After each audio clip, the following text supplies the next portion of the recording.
Lame. Joey's joined the party. Yo. What's up, Joey? Not much. No, I was just like, I was talking to you and... Sorry, dude. I said I'd be right back, and I went to go pop over to talk to B-Bad for a second, and then I realized I'm like, oh, I guess I could just invite Joey. How you doing, B-Bad?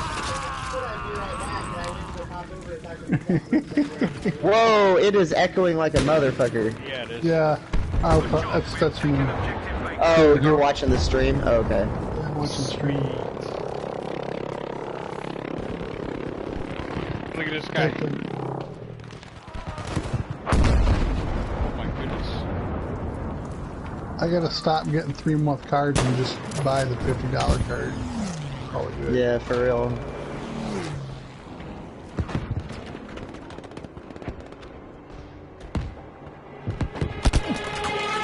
Oh fuck, that's a tank. Oh shit.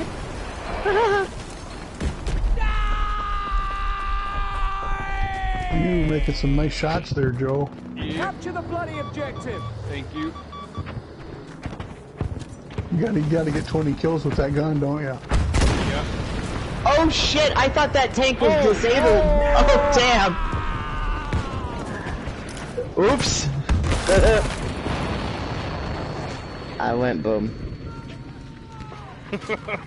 That, you get to see it up close. The tank. I seriously thought it. I thought it was disabled. I was gonna ask you again. How much is a cruise like that go for? So that one was a little more expensive because it was on their brand new ship and everything. So obviously, like, demand was high and whatnot.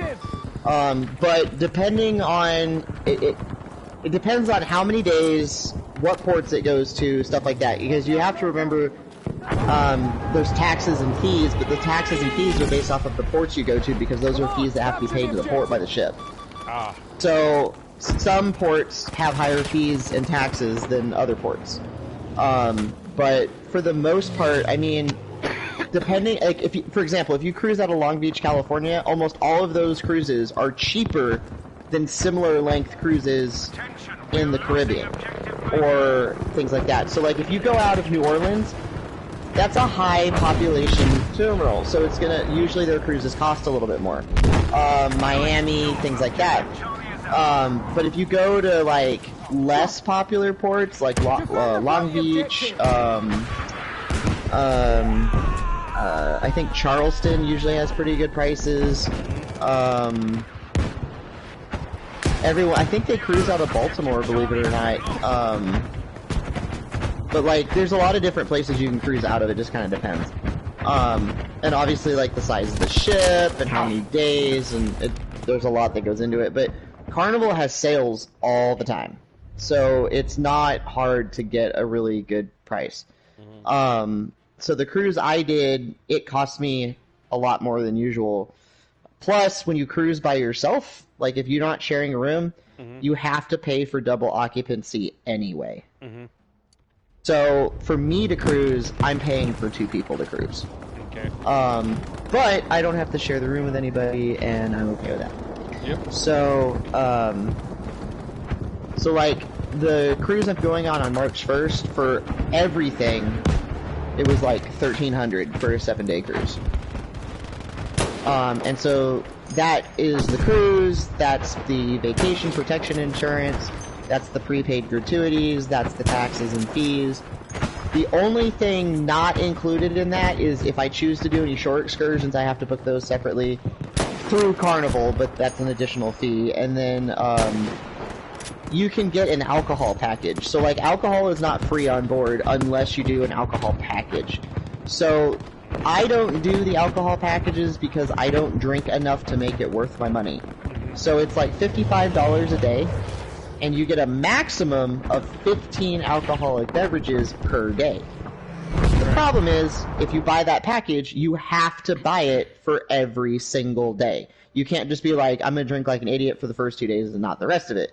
You have to pay, if you're a 7-day cruise, you're paying for 7 days of that package. And if you don't order enough drinks to make it worth it, then, you know, you wasted your money. Right. Yeah, you lost it. Yeah.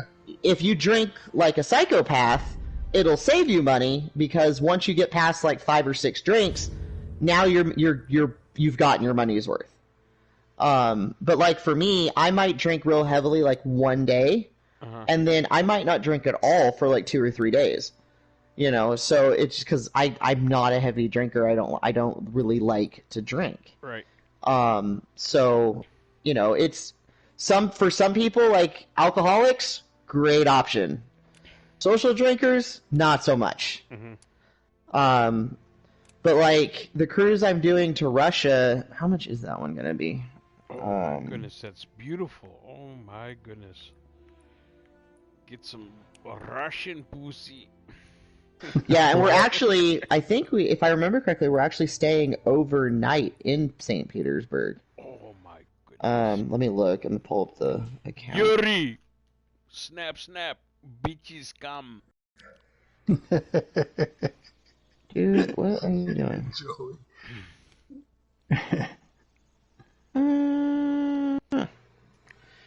Manage my booking.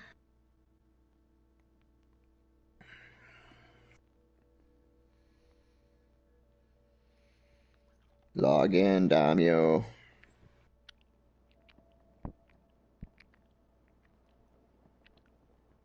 Your cruise is in 46 days. Ah. Okay. Dum-dum. I don't know whoever watches this live stream, but who's ever watching right now, thank you so much. If you're ever at the dollar store, if you ever pass the dollar store, and you like peanuts, I'm telling you right now, I went into the dollar store and I bought some peanuts. And these things are banging. They are delicious. Hampton Okay, Farms. so the Russia cruise that I'm doing, it's 12 days and it's going to be about 3,200. Okay. So Nice. you figure. Okay.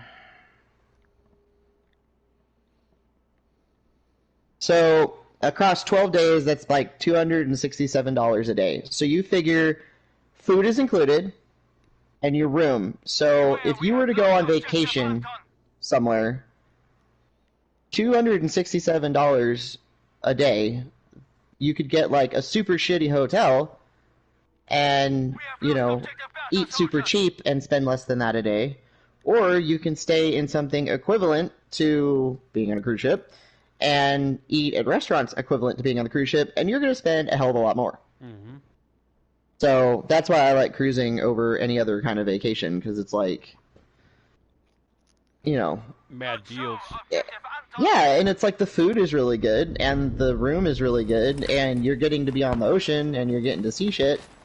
So it's all good all the way around. So it's worth it to me. All right. No ocean for me. Yeah, you're a big weenie, we know. It's not that bad. You don't even realize you're on the water, to be completely honest with you. Like, if it gets a little rough, then yeah. But, I mean, like, the last day of the cruise, it got a little rocky. But I like it. I don't get seasick real easy, so I like it. Is that I shit love real? watching other people. People get seasick? Oh, yeah, dude, all the fucking time. The last day of the cruise, right, like I said, it was pretty rocky. I mean, we were rolling pretty good, right? Mm-hmm. And I'm sitting at my favorite bar, and like the bar is like almost exactly in the middle of the ship on deck 5. Mm-hmm. And so you're kind of on the lower middle part of the deck, of the boat, right? And so as it's rolling, you're kind of at the focal point. So everything, like, you're moving kind of up and down, you're moving kind of side to side. And so I would sit there and just watch people, because the problem is everybody drinks like they're going to die. Right. So everyone's drunk and they're dizzy from the boat rocking.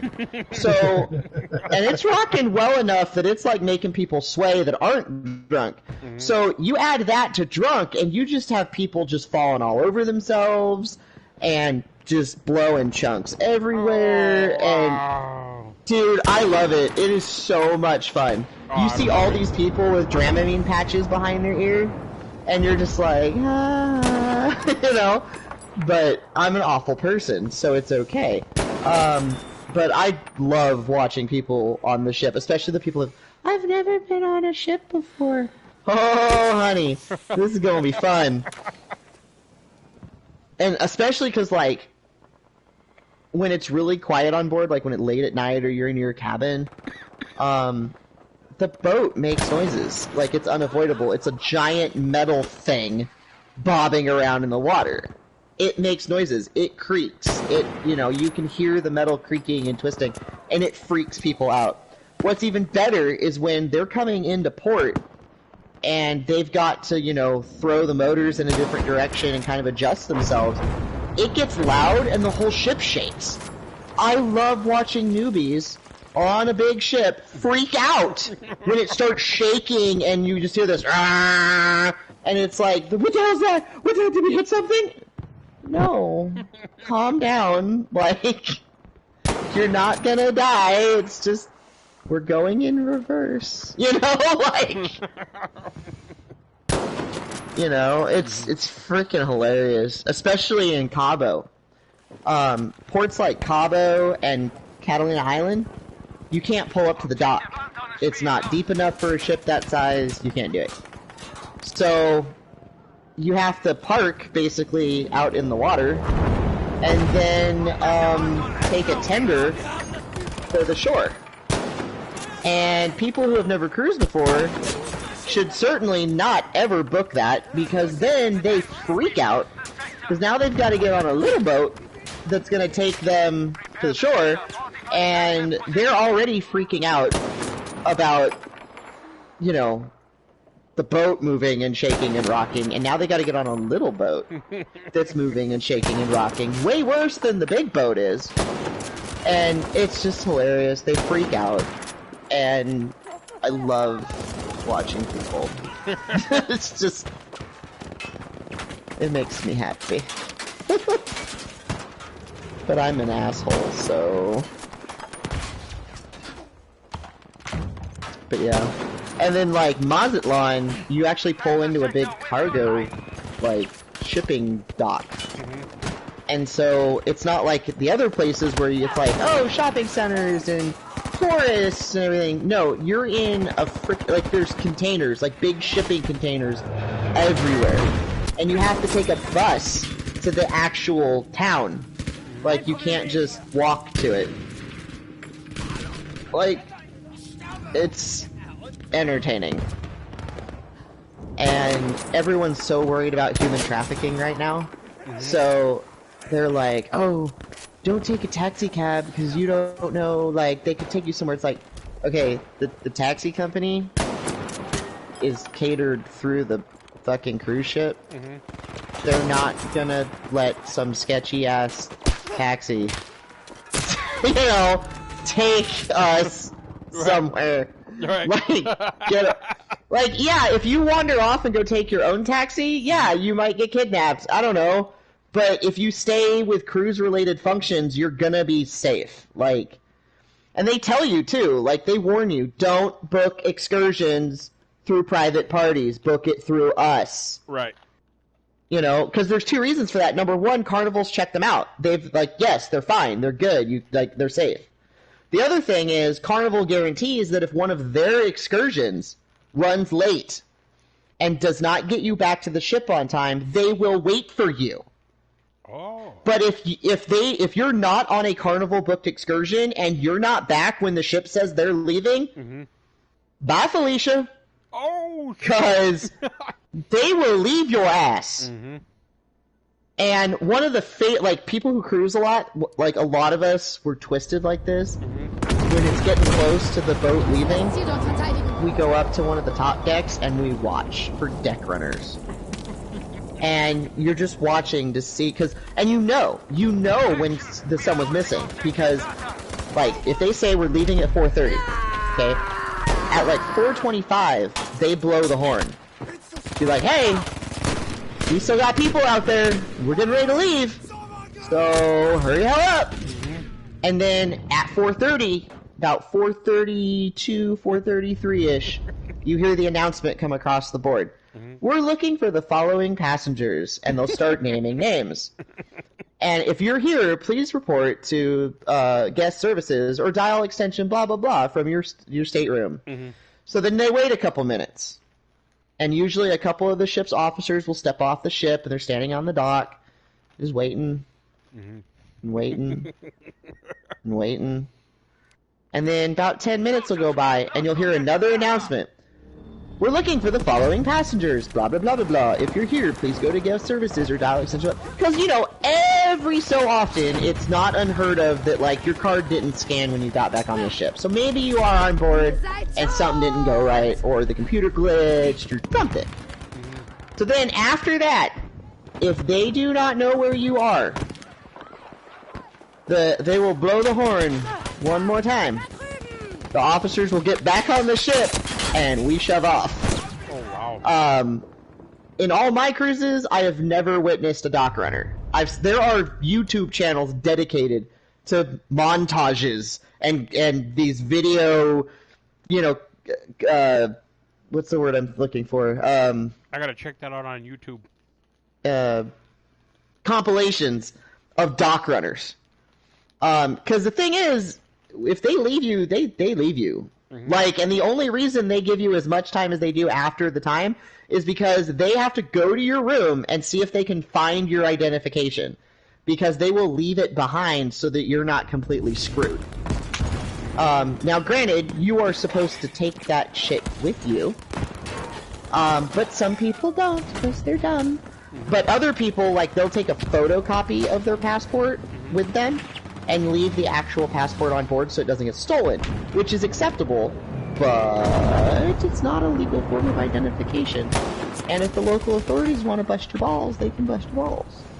So, usually when I go on shore, I'll either take a photocopy of my passport or I'll take the actual passport, but I always take my driver's license with me.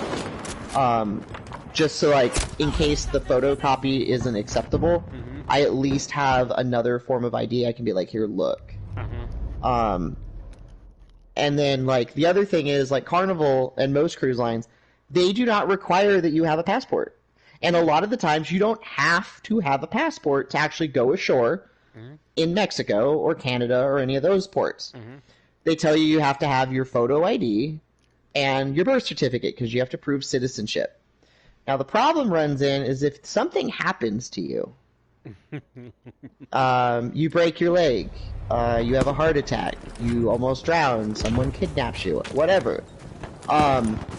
If you don't have a passport and the ship leaves without you, you're SOL.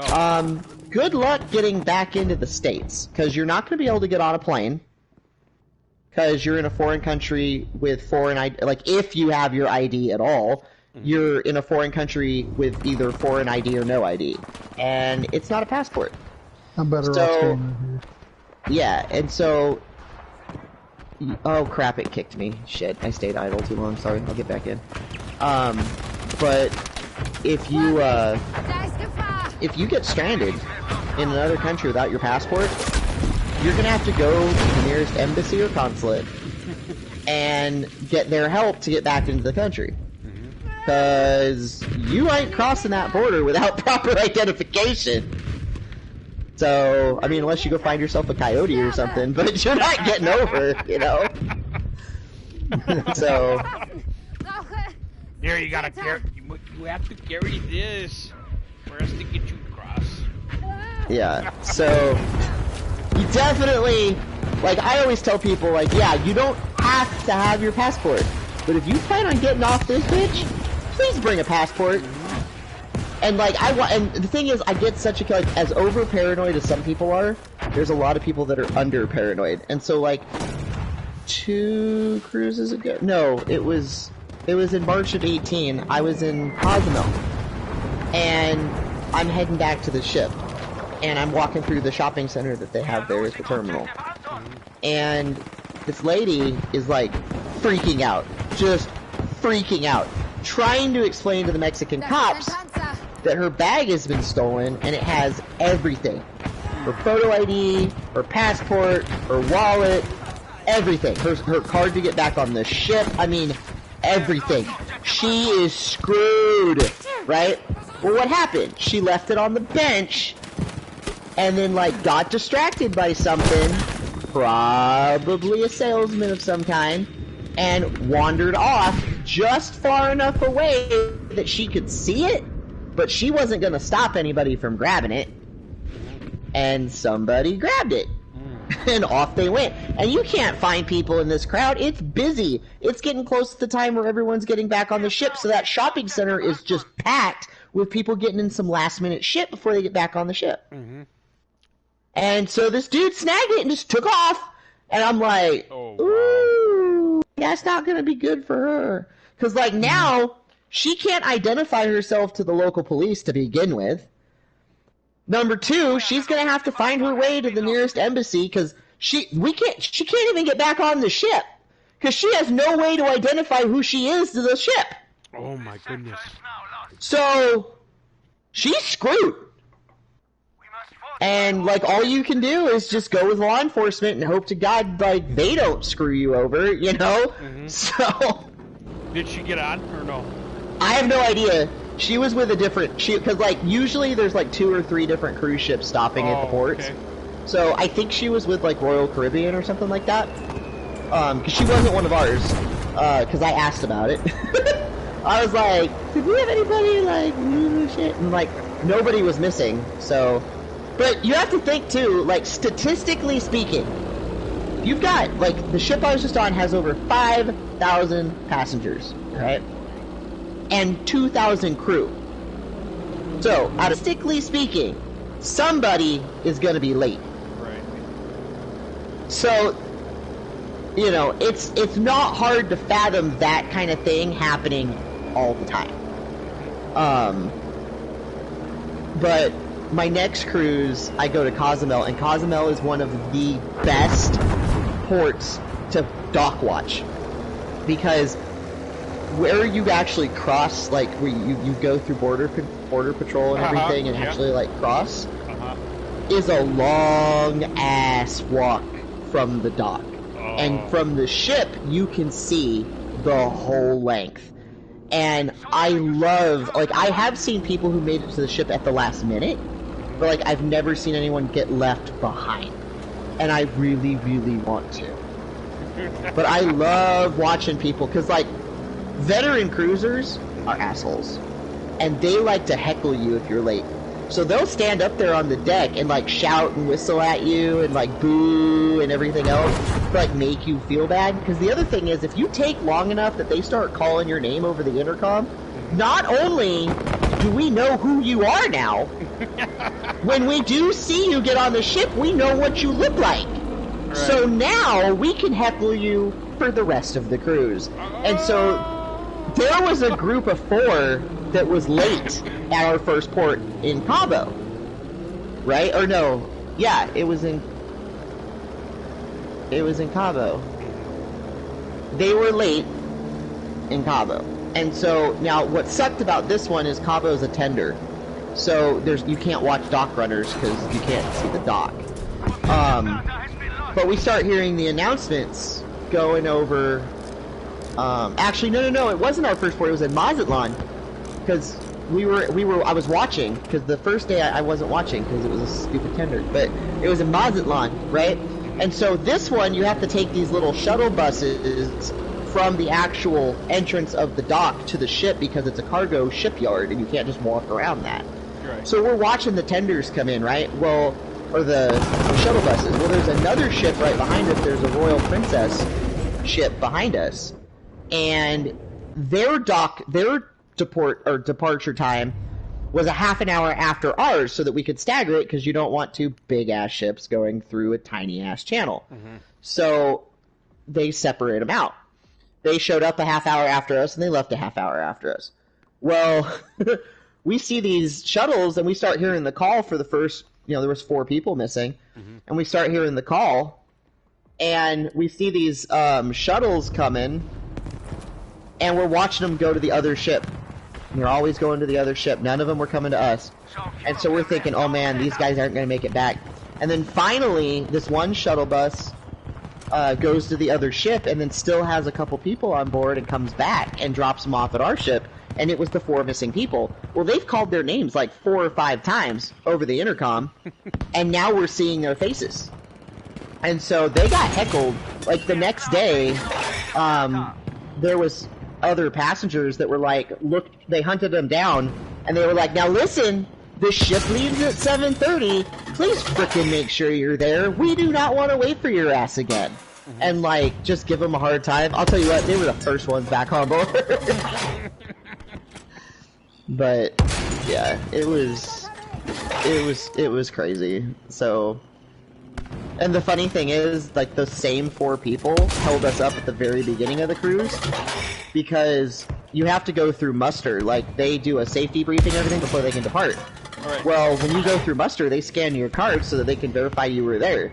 Well, if you missed muster, you can't go on the cruise. Wow. So they know you're on board because your card was scanned that you entered the ship, but you didn't scan in for muster, and so they'll hunt your ass down. They call your name a bunch of times over the intercom because they got to find you, because either you get off the ship or you go to muster. Right. And so they're holding up muster, and all of us want to be able to go eat and go do cool shit, and we're stuck waiting at our muster station because they won't release us until they know where these people are. And it was the same 4 fucking people. Oh. So, like, when it happened in Mazatlan, all of us heard the names and we're like, oh no, not again. And so, yeah, we made sure to give them shit for the rest of the cruise. But no, dude, it's a shitload of fun, man. Like, you know, you want to sit in your room and just eat junk food and chill out, you can do that. You want to go to the bar and drink your liver to death, you can do that. You want to do activities on board, plenty of that. You like bingo, they got that. You like to gamble in a casino, they got that. You want to go sit out on the deck and suntan, you can go do that. You want to go on the water slide, hey, you can do that too. Like, there's just tons of shit to do constantly. It just sounds beautiful. Yeah. Well, and depending on the ship you're on, like the Panorama, which is the newest ship in the fleet, why is my vacuum having an aneurysm? What are you doing? But this one had, it was the first ship in its class that did not have an onboard IMAX theater because they took it out to put in the trampoline park. Wow. So, like, they had a jump zone trampoline park on board. They had, it's called the Sky Ride, and it's like a little bike kind of thing that's suspended from a rail that goes around this section on the outside of the ship. And so, like, there's a little point in time where you're actually, like, going over the water, and you just ride this little bike thing, like, around the track, and it, like, you know, if you're hanging from the track, and you go around, and it's really cool because you get to see the water and you get to see stuff. It's really neat. And then, like, this one also had an obstacle course, like a rope bridge obstacle course. You have to get in a harness, and they clip you on, and then you go through the track, the little obstacle course thing, which is really cool. It's like all rope bridges and stuff, which TWZ thought it would be funnier than hell when I was going across one to shake the shit out of it, and almost fell off the stupid thing, almost beat his ass. But then they had that, and then like people who like to do massages and stuff, they've got like a spa on board with massages and facials and acupuncture, and you can get your hair cut and all that other stuff, and like they've got a gym, like there's an actual like gym on board, so you can work out and stuff. They've got stuff for the kids, so they've got like the kid zone, so you can like dump your kids off there and get them the hell out of your hair while you go drink and gamble. I got a question. Do they have like a singles bar in there and stuff like that? There's not really like a singles bar, but like typically, because they put out a brochure of the activities for the day, and typically like they'll have something in there like, you know, mixers and stuff at this bar during this time and stuff like that. Like one thing that they do, I've noticed on every cruise, there's this bar on board called the Alchemy Bar, and it's specialty martinis and stuff, like cocktails and martinis. Like they don't serve beer or anything. And hold on, I gotta concentrate and shoot. But they've got like every night on board they usually have like an LGBT mixer there. And that's where I met some of like the coolest people. Like that's who I'm going on a cruise with in March. But they always have like a mixer, and like they have different different group gatherings and stuff like that you can go to. Oh, and this Panorama was the first ship in the fleet to have what's called the Heroes Tribute Bar. And because Carnival's really big about honoring veterans. That's another reason why I absolutely love them. They're huge on honoring veterans. They give you a veteran discount. Every cruising, no matter how many days it is or where it goes, always has one session called the Military Appreciation Gathering. And all veterans and their family are invited to go. And I mean, they started off with the national anthem, and then they go through and they play clips of each of the military songs. And when your service plays, you stand up and everybody claps. And then they have a forum at the end where you can share stories or tips for other veterans and stuff like that. And it's always put on by the cruise director that's on board, and they always do such a spectacular job. They have a moment of silence during it, and then at the end of the moment of silence, they'll have they actually have a musician on board that comes on and plays taps. I mean, it's beautiful. Like, I have yet to go to one where I didn't bawl my brains out by the end of it, because it was just like, so it's just a really beautiful little thank you to the troops, it's really awesome. But this veteran tribute bar that they have, it's got all sorts of like military memorabilia on the walls, and it's just really, really cool. And it's one of the first things that you see when you come on board, because you get on at deck 4, and when you come on board and you walk through the door, like, it's right there. And so it's really, really, really cool. It's just a really nice bar, and it's a really nice little gesture. And then the cool thing, too, that they do for veterans, if you're a veteran and you go to that appreciation gathering, you can enter your name into a contest for a free cruise. And every month, they take all the cards that were collected on the cruises for that month, and they put them into a drawing, and one veteran gets a cruise for 2, and you can pick a cruise anywhere from 3 to 8 days in length, and it's free cruise. Wow. So they give away at least one every month. Sometimes they give away more. Like every once in a while, like one time I saw them give away 3. But like, and they do that for the veterans, and so I always think that's really cool. That they do that. So. But yeah, I absolutely love Carnival. Like, I know people that are like, oh, you gotta try this line, I'm like, nah, I'm good. Like, Carnival hasn't given me any reason to go anywhere else. Right. Okay, buddy, I know you want to sit in my lap. If it's not broke, don't fix it. Oh, shit. Speaking of broke, I just dropped my freaking controller. Uh-oh. No, you can sit in my lap, buddy. I just need you to not sit on the controller. Come here. There you go, bud. There you go. He's a good boy. He's a good boy. Yes.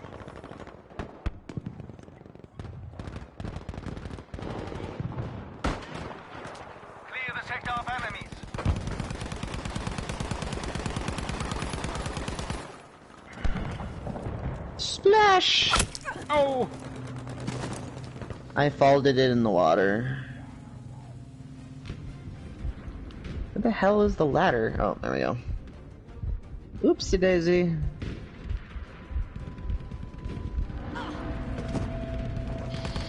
I'm not doing so good, B-Bat. Oh well.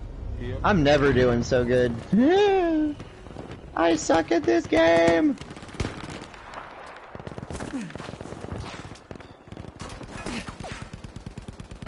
See, B-Bat, whenever you get your card, you should play some Battlefield 1.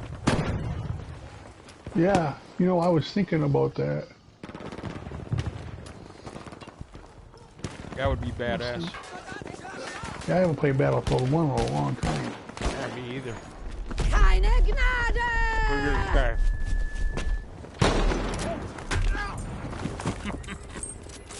Knock it off, all that racket.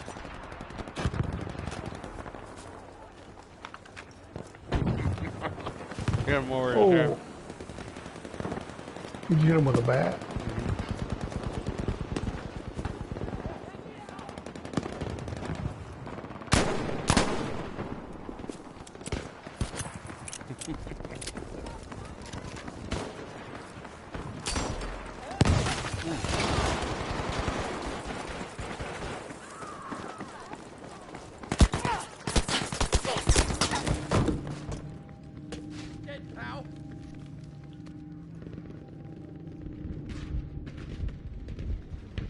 Oh, to your right.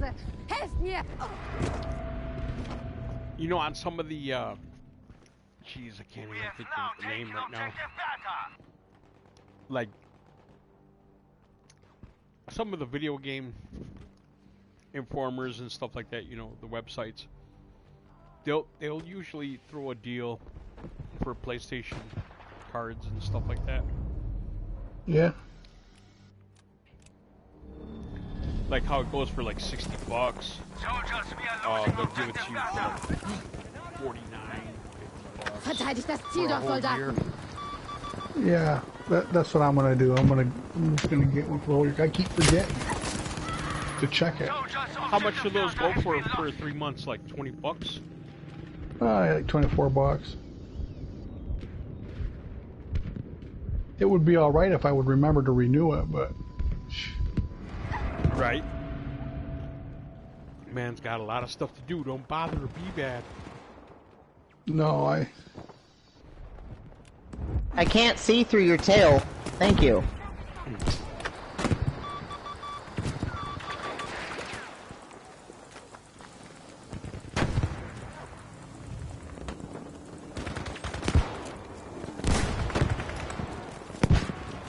You know when the best day to get them is during Black Friday. Oh, Cyber yeah. Monday. I'm not gonna lie to you, man. I save up like about $2-3 here and there.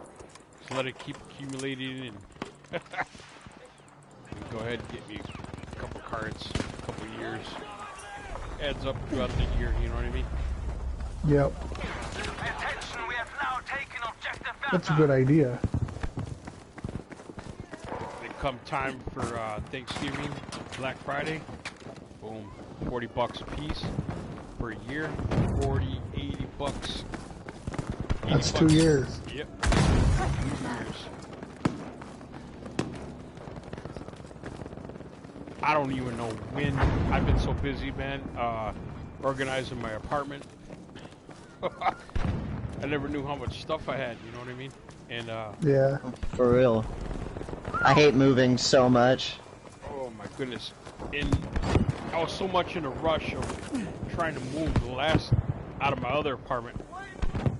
I knew I was fucking up right when I noticed that I wasn't marking where all my cords go. 'Cause I have like a recording studio, you know, a personal digital audio workstation. Everybody's got them nowadays. So Yeah. I have. I just got killed. But I got like all kinds of wires. You know, like a big box. And I gotta figure out, remember which ones go to which ones. I mean, it ain't that hard, but I mean, it is hard. So I'll be here for a whole day. Shit. Can I help either one of you? Like, why are you in my business right now? Oh, that doesn't mean get more in my business.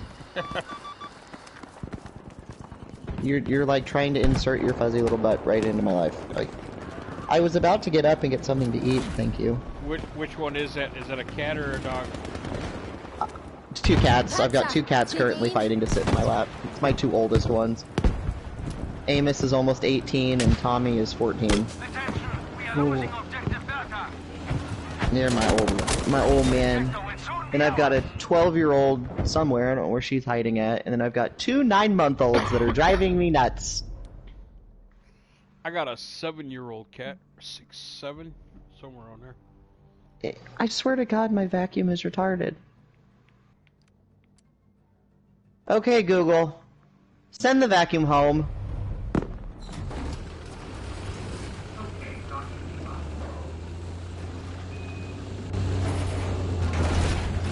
Why is it not moving?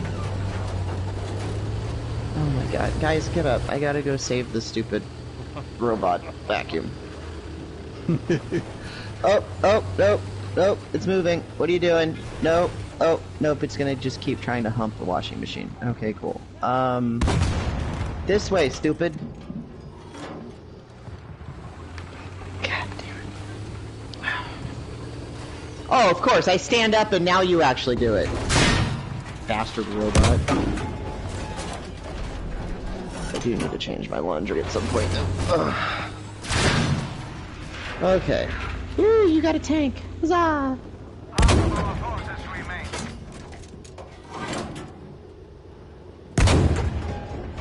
What are you shooting? There is a guy over here. Shoot a button. Got him. Uh-oh. Sticky grenade! Kaboom. Ooh. Let us go wreak havoc. Havoc!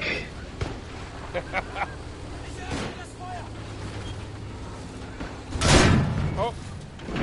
Oh!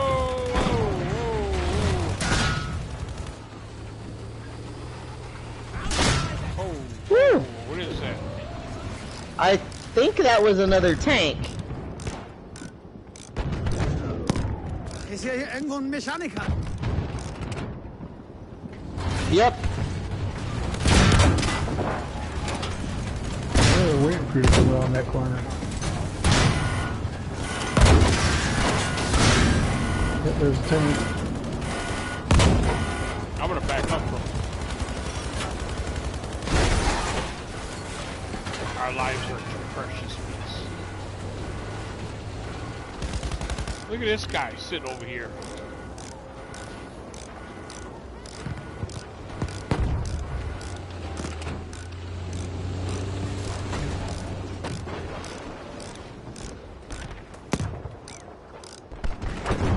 Alright, we're going in. Oh. Nice kill. Yeah, I saw him hiding there. I'm like, oh shit! He wants to play games.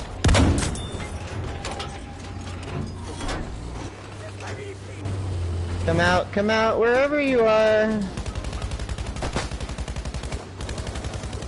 How did you know he was there, Joe? Did you see him? Yep. Yeah, I saw him run in.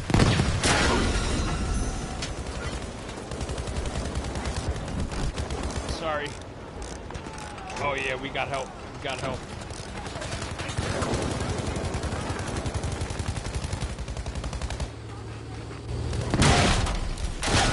Uh-oh. Oh no. Behind us. I got one. I don't see anybody else at the moment. Too much smoke.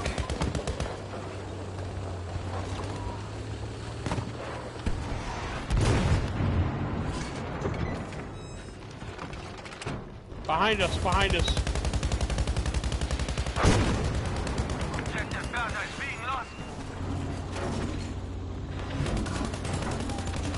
Nice.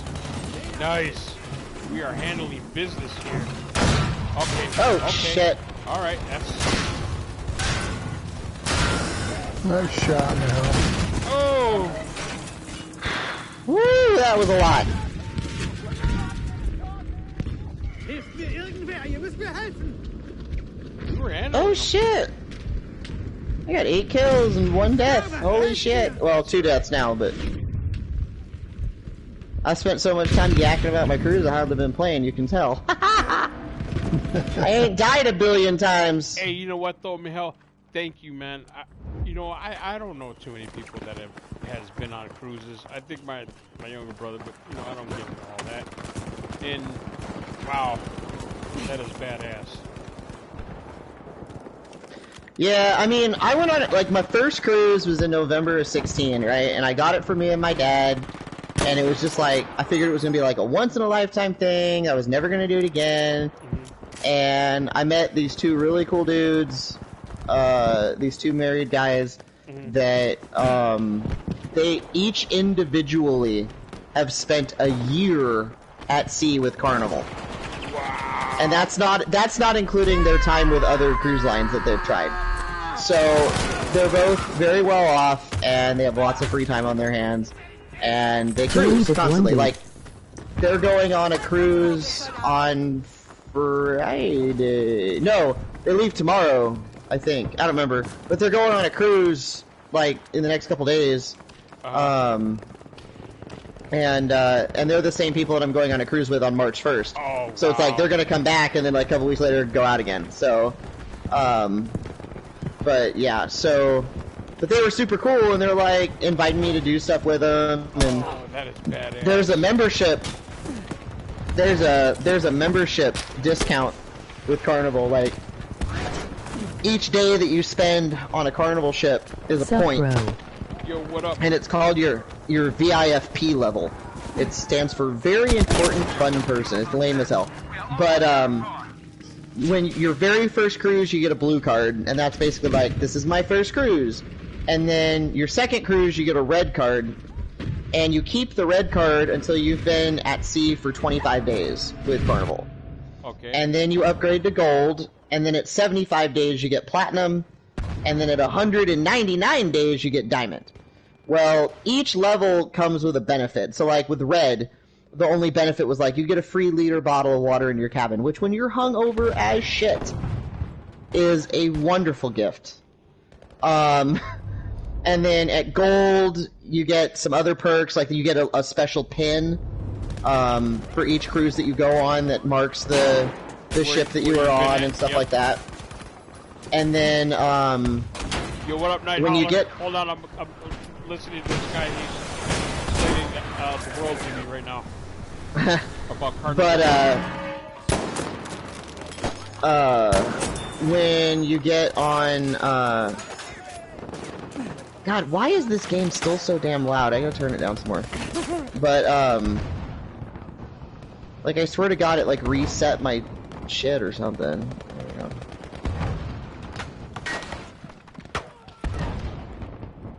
There we go. But anyway, when you get to gold, you get like a specialty pin and a couple other things, but like the big benefits really kick in when you get to platinum and diamond, because though like you can get your laundry done for free, you can be one of the first ones to get on board, or the first ones to get off board. You get like specialty reservations in the dining rooms, and you get like all this extra like cool shit. So this cruise was my last cruise as a red card. I upgrade to gold on my next one. So I'm excited about that. But pretty much the only reason why I agreed to go on this cruise, besides the fact it's awesome and I get to see Chris and Randy. So TWZ, he had been on a cruise when he was a teenager with Carnival. And so when he was an adult and went on his first cruise as an adult, they still had his record of being on the first cruise. So he got 7 points for that 7-day cruise on his account. So he was ahead of me by 2 days when we went on the cruise we just got off of. Mm-hmm. So when we got off the cruise, or no, he's ahead of me by 3 days. So when we get off the cruise, I have 20 days accumulated, he has 23. Which means if I don't cruise again before his bachelor party, because the way that it works, if you're going to hit the next level while you're on a cruise, they give it to you at the beginning of that cruise. So, like, I'm at 20 days. I'm going on a 7-day cruise, so I need 5 days to get to gold. So they'll just give me the gold when I get on the ship, because I'm going to hit it while I'm on board. Right. So TWZ would have gotten his gold on his bachelor party cruise, and I wouldn't have. I would have still been red.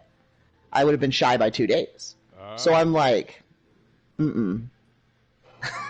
So I booked another cruise in between the one we just did and his bachelor party, specifically so I would beat him to gold. Like, there's really not any awesome perks that come with it compared to platinum or diamond, but I get a gold card before he does, and that's all that matters. So before he does. So, he's mad at me about it too. He totally is pissed at me. It's funnier than shit. And I'm gonna flaunt that gold card so hard and just be like, look at it!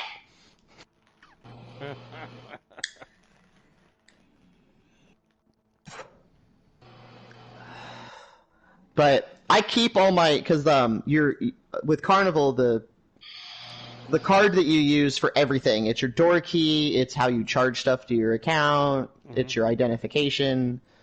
I keep mine after every cruise. I collect them. Okay. And so I've got my blue card and my 3 red cards, and next is gonna be the gold card. And so I just like to collect them. And eventually, I've got a wall in my living room that as soon as I find a place to stick my fucking Christmas decoration, I've got a wall in my living room that's this big open space, and it's gonna turn into my travel wall. And I'm gonna put all my door keys, all my pictures, and I actually got it's called a ship on a stick. Wow. It's basically this super ghetto trophy that has a replica of the ship that you're on this little stand, and it says, the name of the ship. It says Carnival Panorama or whatever.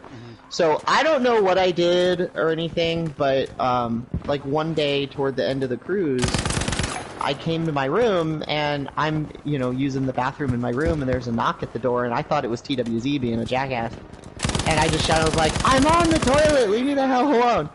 Well then, I guess they didn't hear me, and they knock again, and I'm like, what the fuck is it? So I finish up my business, and I go to get up to go open the door, and somebody opens my door. It was room service, and they brought in a plate of chocolate-covered strawberries, a bottle of champagne, and a ship on a stick. And I'm like, I think you have the wrong room. And they're like, well, no, this is you, right? And I was like, yeah? I didn't order that, though. And they're like, oh, it's compliments. It was compliments of the ship. And I'm like, well, who sent it? And it's just compliments of the ship.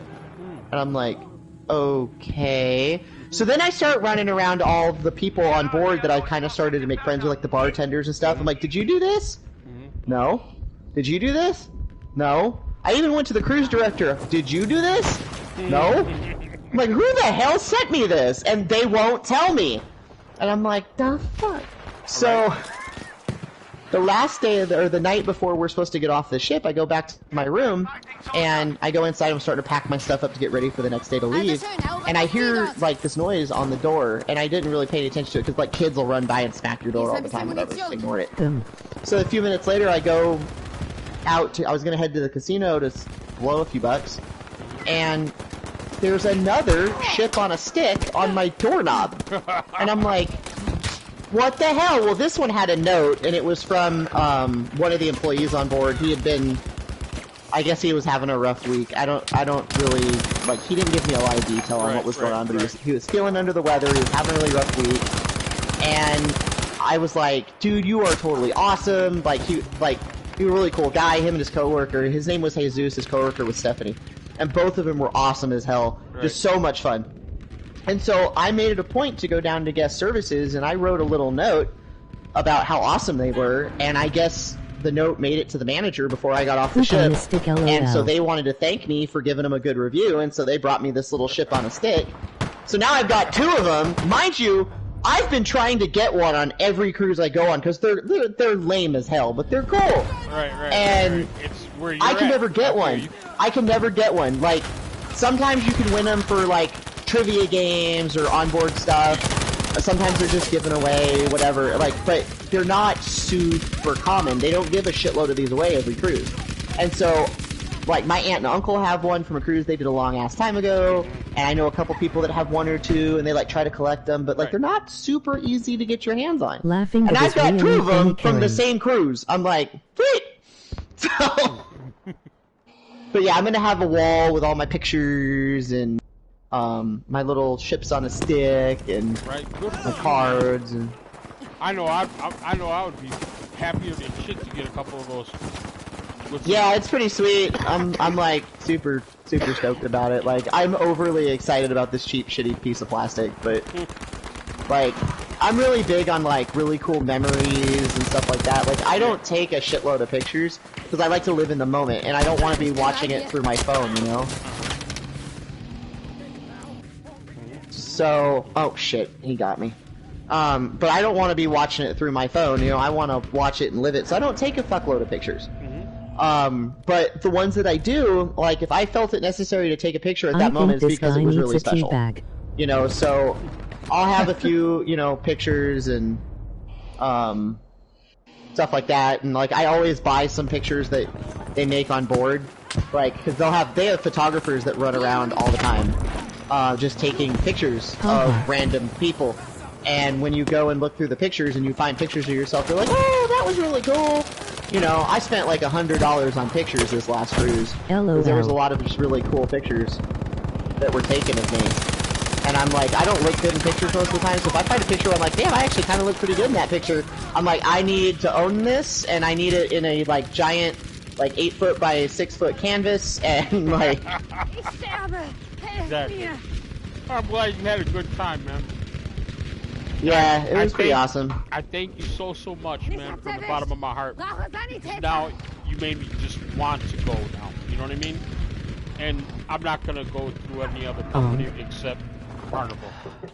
Yeah, I mean, like, some people hate Carnival, because, I mean, here's the thing about Carnival, like, I will say, even if you book when school is in session, there's still kids on board. Carnival is a very family-oriented cruise line. So if you're looking for something where there's not going to be a lot of kids, don't book Carnival. Like, and I hate kids. I freaking hate kids. But off Switch Island, there's so much to do on board where the kids can't bother you. And I just don't care. Like, I can go to the Alchemy Bar and get drunk, and kids don't bother me there. But you know, if you don't want a shitload of kids, definitely consider a different cruise line that's more adult oriented. And Carnival does do a lot of stuff that's kind of hokey and kind of dorky, you know, but that's part of the charm that they have. There is one thing that happens on board. This is the first time I did it. It's called the Carnival Quest. It is for adults only. Oh. And the best way I can describe the Carnival Quest is, imagine if you took every drunk person you could find on a ship and stuck them in a room and then gave them a scavenger hunt, but they don't leave the room for it. It's all objects that they have to acquire in that room. And at some point you decide to just make them strip their clothes off. Like, basically what it is like, so it starts out really tame. So you go in there and they set you up in groups, right? You're just like, okay, you just make a group. And then each group gets a number, and the numbers are like 1 through 20 or whatever, and then there's like a random 69. And whose group got 69? Yes, of course. So they get you into your groups, and it starts out really, really tame. It's just like, alright, I need you to bring your team number and 3 sign and sail cards. And so we're like, alright, so me and 3 people in my group jumped up with our number, and we ran up and showed them our sign and sail card, and they're like, okay, great, group 69, you get a point. And so every team can get a point in each one within a certain amount of time. And then there's, like, the next one, again, pretty tame. It's just like, okay, bring us a piece of fruit. So my group has 5 people in it, 2 couples and me. And we all just looked at each other, and none of us have a drink with fruit in it. And so one of them points under my seat, and they're like, is that yours? And I looked, and there was, like, an empty glass with a cherry in it. So I don't know whose it is, but I just grab it and rip this cherry out of this glass and run up to the front, and we got a point. Okay, so then we're going to step it up a little bit. Now I need false teeth. Well, everybody in my group... What are you talking about? False teeth? Yeah, and so we look at each other like none of us have fake teeth. Well, the room that we're in is actually 2 decks. The bottom deck is for people participating, and the top deck is for people watching this shit show. So, somebody in my group decides to look up at the people in the peanut gallery and be like, anybody want to help me out? And some old dude, like, pulls his teeth out, chucks it down to my team, and and so a lot of the teams, like, you know, they had people with fake teeth or whatever, but a lot of, like, they saw what we did, and they start pleading for teeth, you know, from the people in the peanut gallery. Oh, wow. And so, it's starting to get a little silly now. So then, we do that, and we finish that one. So now we're about to go into round 4. Except the people running the game, they said, okay, we have to get serious for a minute. Alright. There's a new rule that gets implemented from this point forward. At no time may you have a cell phone in your hand. If we see a cell phone, the game stops immediately. You cannot record or take pictures of anything that happens from this point forward. Because they don't want you posting shit on Facebook that could get somebody in trouble. Like, you know, if you've got a politician on board who's low-key, you know, just hanging out, and then you post pictures of them playing this stupid-ass game online, it could cost them their job, you know? So they don't want shit like that getting posted online. So if they see a phone, end of story, you're done. So I'm like, oh god, where is this going? Like, what is going on that they had to make that a rule? And so then it starts real tame, right? Like, alright, I need 2 women from each group to come up here and kiss. So it's like, alright, cool. So 2 chicks go up and they kiss. And then they go, okay, because we are an equal opportunity cruise line, now we need 2 guys from each group to come up and kiss. Okay. So I look at the 2 other guys in the group, and both of them are just shaking their head. Nope, not doing it. I'm like, and I point blank, rather loudly, was like, is your masculinity so fucking frail that you can't get up there and kiss a dude for half a second? Really? What the hell is wrong with you? And they both just, and I was loud about it too, and there were people who were like, whoa, you know.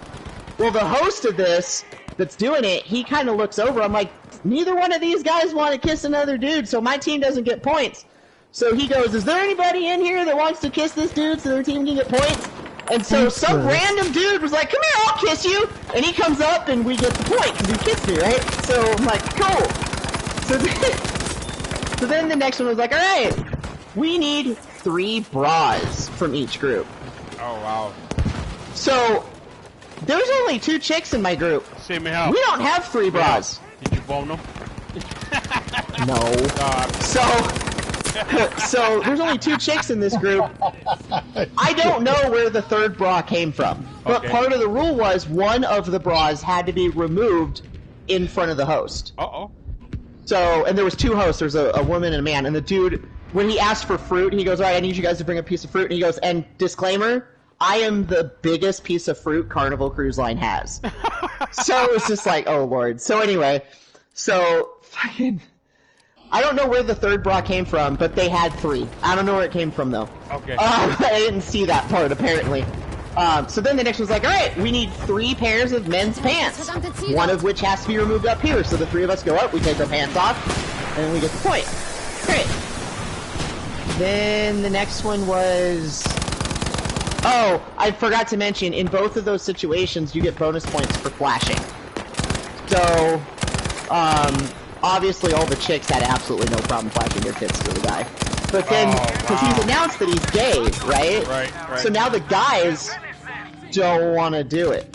Right. And I looked at the 2 guys in my group, I'm like, one of you better whip your dick out. Seriously. Like, come on. So finally I convinced one of them to go up and do it. Right. Wow, that's some shit right there. Now, everybody's all getting drunk at the same time and everything? Oh yeah, and they strongly encouraged you to go to the bar and get more liquid courage. Okay. But everyone was already pretty drunk before the game even started, if we're being honest here. Right. But yeah, so basically this continues to escalate. Like, then it was like, okay, I need 2 women to come up here and demonstrate their favorite sex position. And then it was like, now I need 2 guys to come up here and demonstrate their favorite sex position. And, you know, and so it was, you know, stuff like that. It kept escalating and getting more intense. And then, and then the last round, because at this point, everyone's been taking clothes off, and everybody's half naked, and, you know, whatever. So the last round, they say, okay, I need a guy with no pants, no shirt, wearing a women's bra, and lipstick to come up to the front, and the more female accessories that you are wearing, the more points you're gonna get. Oh my goodness. So I look at the 2 guys in my group, and I'm like, who's doing it? And they're like, no. Like, no one in my group was willing to go up and do it. And so, at this point, I'm like, this is lame. I'm not gonna support this group if they're not gonna, you know, get involved. So we sat out on that one. But Group 2. Group 2 had been smashing it all night. Okay. Right? Right. So this guy, he's a bigger dude. He's not huge, but he's fluffy. Alright? Right. He's already removed his pants. Alright? And he takes his shirt off. And then his team proceeds to give him the world's worst makeover. They slapped some lipstick on him. They threw this bra on him, right? And so all of a sudden, here comes this pair of panties. We don't know where it came from, but there's this pair of panties, right? Like, and I'm talking like G-string thong. Like, there is more material in a cigarette than there is on this chick's underwear. Right. And so she's like, here, put this on over your boxers. He's like, fuck that. This dude just drops trow right there for God and everyone to see to put on this itty-bitty little frickin' G-string that covers nothing at all of any kind. So, like, the little teeny tiny patch of fabric is like barely covering a nut. And every time he moves, something else is popping out. Wow. And all of us are just like, oh my God. So then, to make everything better, somebody in their group earlier, one of the things they'd asked for was any kind of hair, like it had to be like a hair extension or a weave or something like that, or a wig or something. So somebody in their group had like some wig on or something, and she just rips this off and throws it on his head. So he waddles his ass up there in high heels, a string thong that covers nothing, a purse, a bra, which they even found napkins to pad, mind you, lipstick, all sorts of crappy makeup all over his face, this awful weave, and he gets up there and everyone's losing their mind. So now this other group's like, well, we're not going to get one up by that. Their guy is this massive, massive, massive man with this bright red beard. And when they asked him his name, he said his name was Red. I'm like, wow. So, just big dude. He walks with a cane. You can tell diabetes is about to kill him, right? He just takes it all off, and they're trying to put some women's underwear on him, and it ain't working real well because the dude ain't real mobile.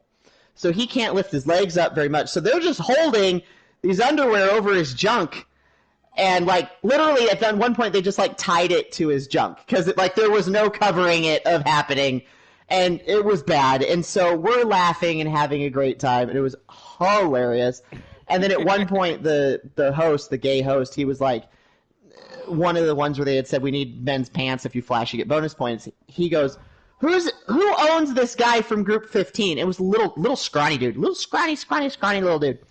And someone was like, oh, that's my husband, and the host looks at her and goes, ma'am, you are a very, very lucky lady. Because he had flashed his dick at the host, and apparently... So, it was some fun shit. But it was great. So there's a lot of shit to do on board, just depending on your comfort level and how much you like kids. Okay. So... But yeah, it's the ultimate vacation. I mean, you can't go wrong. Right. With a cruise. You really can't. I mean, it's just perfect. Boom! I love when I injure people after I die from a grenade I threw. Hey! I'm super tired and I can't go to bed yet because one of my side jobs, I have to do an overhaul in our data system at 10 o'clock tonight, so I can't go to bed. And I'm super tired.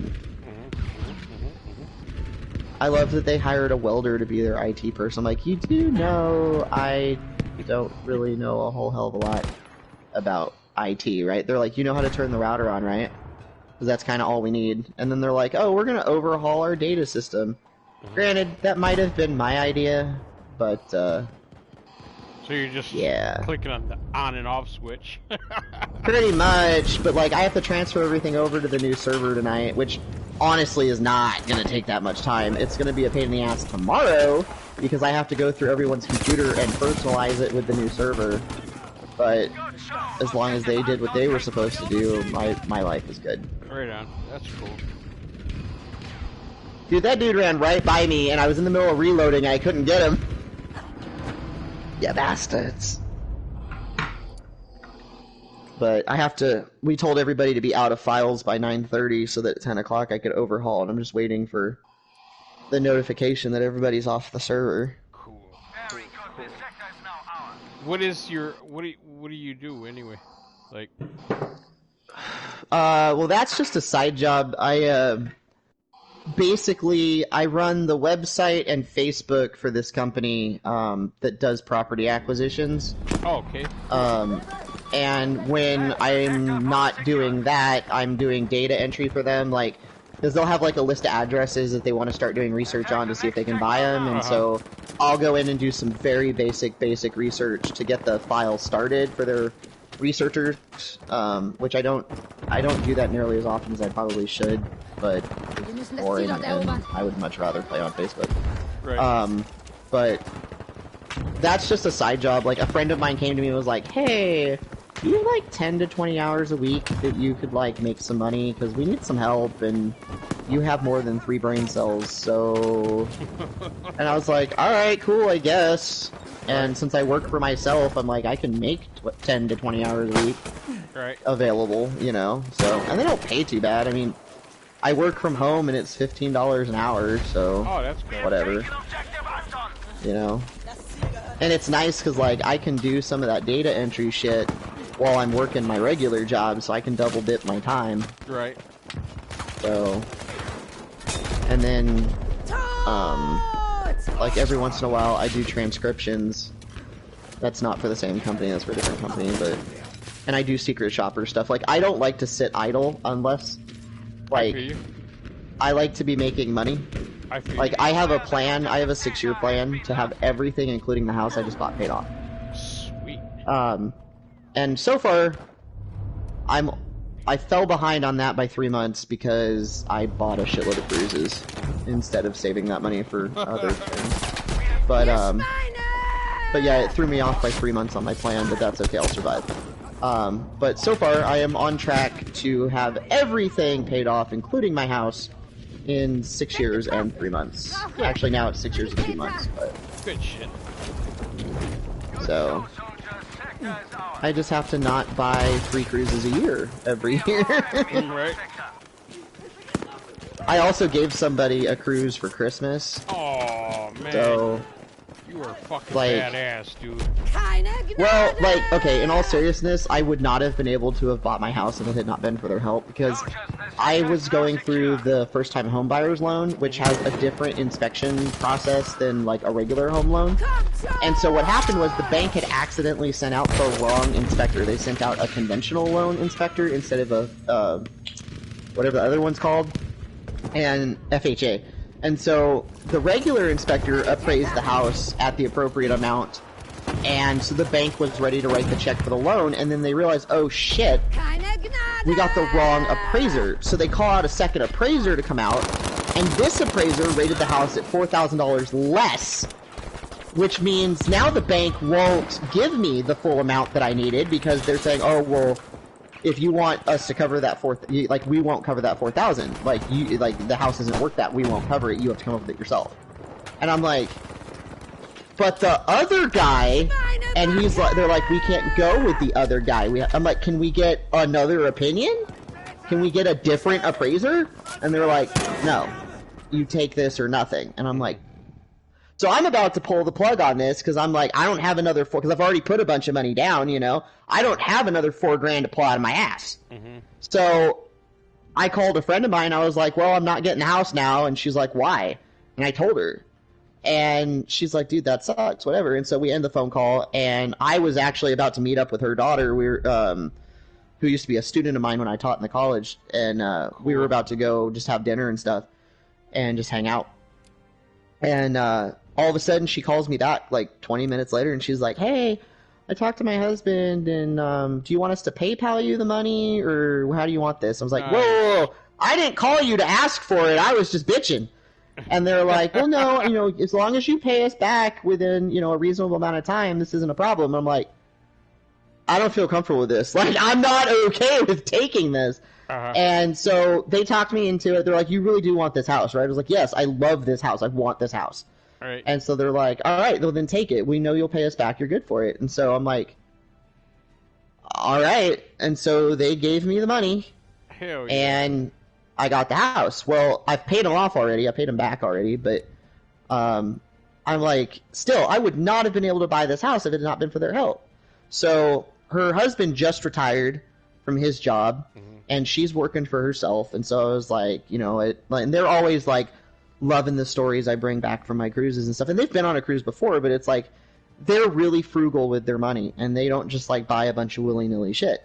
And so they're like, they would love to do a vacation, but they don't want to spend the extra money on it, blah, blah, blah. And so I talked to their daughters, and I was like, listen, I'm going to get them a cruise. Like, do you guys want to go in on this? And so I paid for the cruise, and then the two daughters paid for like the gratuities and the insurance and all that other shit. Cool. So so they get a little I think it's a 5-day cruise. Yeah. So, and the nice thing is I gave it to them for Christmas, but it actually lands on her birthday. Nice. So it was like a birthday / Christmas present. So it was like, I had to do it, you know. They're like my Texas parents, man. They practically adopted my ass when I moved here. So, That's beautiful. yeah. In fact, when I moved from Waco to where I am now, I didn't really know the town very well, and I had called my former student, and I was like, hey, is there like a hotel or anything that you recommend I stay in when I come up there for my interview? And why don't you just stay at my place? I was like, because that would be awkward. You live with your parents don't really know me. Well, they know you were my teacher, like, then you're cool, and like, just come stay at my... I'm like, I'm good, like, it's all good, like, I appreciate it, you know, whatever.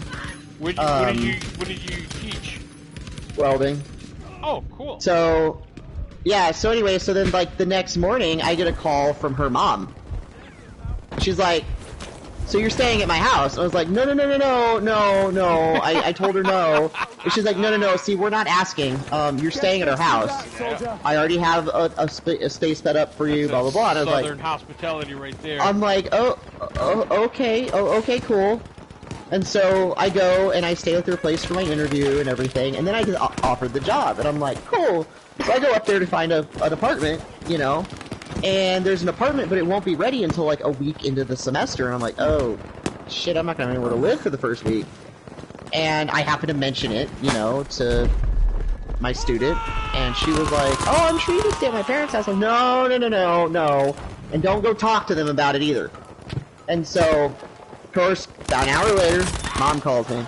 Alright, I got the room all set up, and so it's gonna be like a week or two, right? And I was like, no! And they're like, well, you don't have a choice. So, I lived with them for the first week I was here, and, you know, it's like anytime there's a holiday, because, like, you know, I have no family here. So anytime there's a holiday, they always make sure to invite me over, or make sure that I'm going back to California to visit family, or whatever. And, like, anytime they get this wild hair up their ass to cook a bunch of food, they're like, come over for dinner! Alright. Okay. You know? So, but they're really super duper awesome people, and just love them to death, and so, like, I had to do something for them. Yeah. And, you know, and, shit. That's how you know God is real, man, is that there is beautiful people out here in this fucked up world sometimes, you know what I mean? Yeah, this world is fucked the hell up, man. And that's how you know God is real. Oh, shit. Accidentally threw my grenade, that was dumb. But... Oh, who's shooting me? I couldn't see where the hell that was coming from. Mr. Yummy Nums? Really? I just got revived by Mr. Nummy Yums. Some edibles. Right? Speaking of which, I am not high enough for this shit. But I am not in the mood to wait for a friggin' gummy to kick in. Quit shooting me! Damn it! Oh, thank you, Mr. Yummy Nums. Your super gay ass name. B-Bat, are you still there? Yeah. How you doing, buddy? I'm doing Sounds okay. like he's falling asleep. No, I'm just. I gotta love it, man. Gotta love this story. It's excellent, man. That was beautiful. What, the like 800 pounds of man junk I had to see, or what? Hell yeah, man. I mean, I can see myself getting all ripped up, and all of a sudden we're playing this stupid game, and my girlfriends are all laughing. Your girlfriends are all laughing? Oh, Mr. Yummy Nums tried to revive me and died. Rest in peace, Yummy Nums.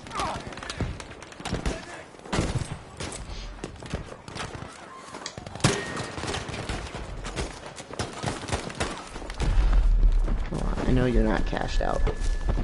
And for the record, I am smoking out of my giant dick right now. Oh! Tell me bad about the, did you already tell her? Yeah, I told B bad about it. Oh.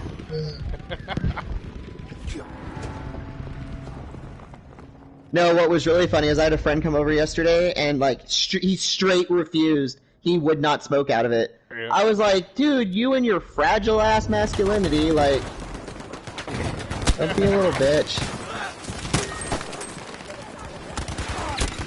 Sushi, what the hell are you doing? We are losing objective Able. Cat! Help me, someone! He's literally climbing the walls right now. Sushi! Come here! Objective Able has been lost. These kittens are gonna kill me, dude. Hey, hey, hey! Crack whore, come here. No, come here. The enemy has taken this sector. Why are you climbing my walls? Fortify defensive positions. Yeah? Is that why?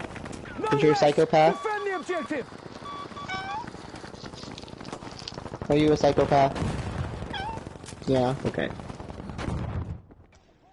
Quit climbing my fucking walls. If I have to repaint because of you, I'm gonna kill you. I will paint you blue! Only because that's the color I'd have to repaint the walls, and I'd have the paint handy.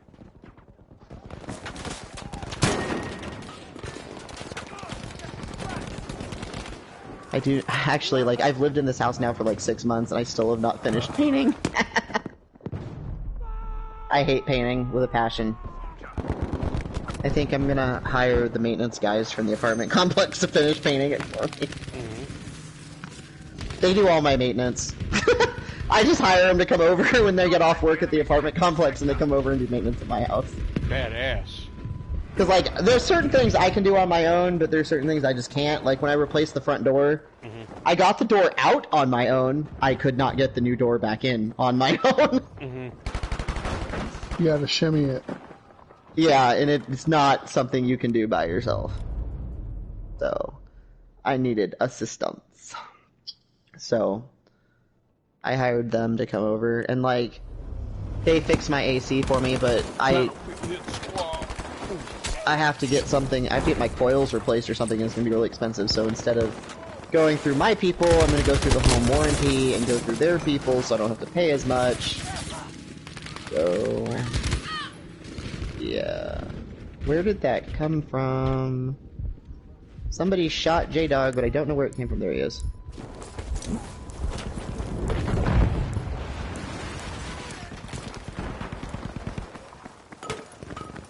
Well, that didn't go well.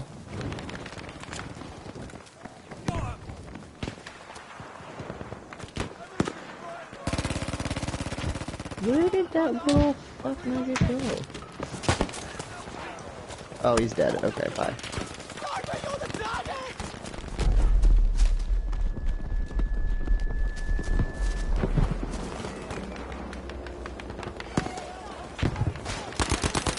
Like, what state are you in, Joey? I'm in Minnesota. Oh. You don't really have any cruise terminals or anything near you, so... Minnesota. I've had to work there at least once a year every year for the last 2 or 3 years. I had to work in Baxter, Minnesota. Yep. It's fucking cold there. Yeah, Baxter, Minnesota's up north towards Brainerd. Yeah. Somewhere up there. If I had had any desire to, I could have driven up to Canada, but yeah, I hate Canada. Well, I guess I can't really say I hate Canada anymore. I've met a couple pretty cool Canadians, but my ex is in Canada, so I just by default hate the entire country. Mm. That and like when I was in Canada, they were super freaking rude to me. Were they? Oh, dude, most countries, the minute they find out you're an American, they either try to exploit you and take your money, or they're just super duper rude to you. Really? Oh, British people hate us. Oh. One cruise that this tour that I did when I was in London, it took us to Windsor Castle and Stonehenge and, somewhere else. Oh, the ancient Roman city of Bath.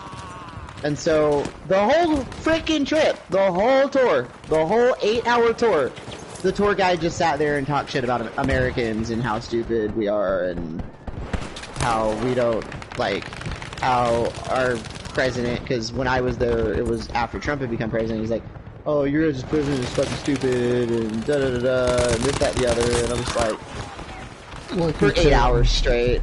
I'm like, dude, I just put my headphones in. I didn't listen to anything he said. He just was like, I can't deal with you. You're too much. And then the whole time I was there, like, the people in my hostel were rude to me. What? And like, when I'm in another country, I try as hard as I can to be as respectful as possible. I am in someone else's country now. Right. Like, I do my best, like to try to... Like you're over at your aunt's or uncle's house, you know? Well, yeah, but like, I try to learn at least basic phrases in their language, you know, simple little things just to be like, hey, I respect you, I respect your culture, I respect your country, and I'm just here to, like, have a good time and not piss anybody off. Well, not in London. Oh, shit. Everybody, as soon as they figured out I was an American, especially if they found out I was from Texas, they're just like, oh no, and just had to just drive me nuts. There was 2 people the entire time I was in London that were nice to me, and it was the owner of the Indian restaurant I ate at every night, because he was like a really cool Indian dude and just like really polite, and so I ate there every night I was there because he was a really cool dude. Right. And then this lady at the airport, because I missed my flight, because I accidentally went to the wrong airport, because I didn't realize that London had 5 of them. Oh, wow. And I went to Heathrow, thinking that my flight to the Netherlands would be flying out of Heathrow. And it wasn't, it was flying out of Luton, which I mispronounced, I said Luton, and I was ridiculed for that. And then, when I finally got to the correct airport, they treated me like shit there, and I finally got somebody to help me, and not be an absolute asshole to me. But yeah. Sushi, for the love of God! Why must you destroy everything? Just get out of the box. Get out of the box. Get out of the box. Just go eat a bag of dicks. What they don't realize is that us Americans over here don't care what they think. Yeah, it's just annoying more than anything. Like, I wasn't offended by any means. I'm like, okay, well... Whatever. They're still bitter about the tea thing, I guess, but, I just don't care, you know? Right. I feel you. And then I went to, like, I was in Ireland before London. Dude, the Irish are sick! They're awesome. Sweet, awesome people. I had no problems there. I did not go to Northern Ireland, because that's part of the UK, and I have Irish heritage and stuff, and so you just don't go to Northern Ireland if you're not Northern Irish. Right. So I didn't go there. And then I went to London and got treated like shit constantly. And then I went to Amsterdam for obvious reasons. And everyone there was super, super, super cool because they were all just stoned. Like one night I was at my hostel smoking on the back patio, and this, like 2 or 3 tables over, was a couple people, and they were talking about the United States and this, that, and the other, and ragging on us, and I was just like, yeah, whatever, you know, I didn't say anything. And then from there I went to Paris. Now the thing about Paris is they will be super freaking rude to you unless you at least attempt to speak their language. Like, if you even try, if you just try and screw it up, they will still be so much nicer to you than if you didn't try at all. And so I knew that going in. So I did the best. I used to be fluent before I had a head injury. And so I did my best to do what I could and you know, to try to... For what language? Use French. Oh, okay. And so everyone was super duper nice to me while I was there. I mean, everyone was really nice to me. And I watched them treat other people from other countries really bad. Like, apparently Parisians hate the Chinese, like, a lot. Like, a lot. Like, I watched some shit go down that, like, if that had happened in the United States, they would have been arrested for a hate crime. Like, they hate the Chinese. And their reasoning behind it is that they get a shitload of Chinese tourists every year. Like, I think it's like 7 or 8 million Chinese tourists in a 3-month window in Paris. And I saw this myself. It's not just me repeating what they said, but I saw it with my own 2 eyes. A lot of the tourists that were with these groups were very disrespectful. Like, they would throw trash on the ground. They spit a lot. Like, they were just really just rude and inconsiderate. Where was that at? In Paris. Oh, wow. And so, like, and I went during the time of year where there's a shitload of Chinese tourists. Okay. And so I saw all of this unfold myself, you know. And I went to a restaurant that was, like, really close to the Eiffel Tower. Like, if you looked out the front door, you could chuck a pint glass and hit the leg of the Eiffel Tower. Like, it was right there. Cool. And when I went in there and I got a seat, and I did my best to speak French, and the waitress laughed at me and started talking to me in English, and she's like, you tried. Kudos for that, you know. And so she was really nice to me.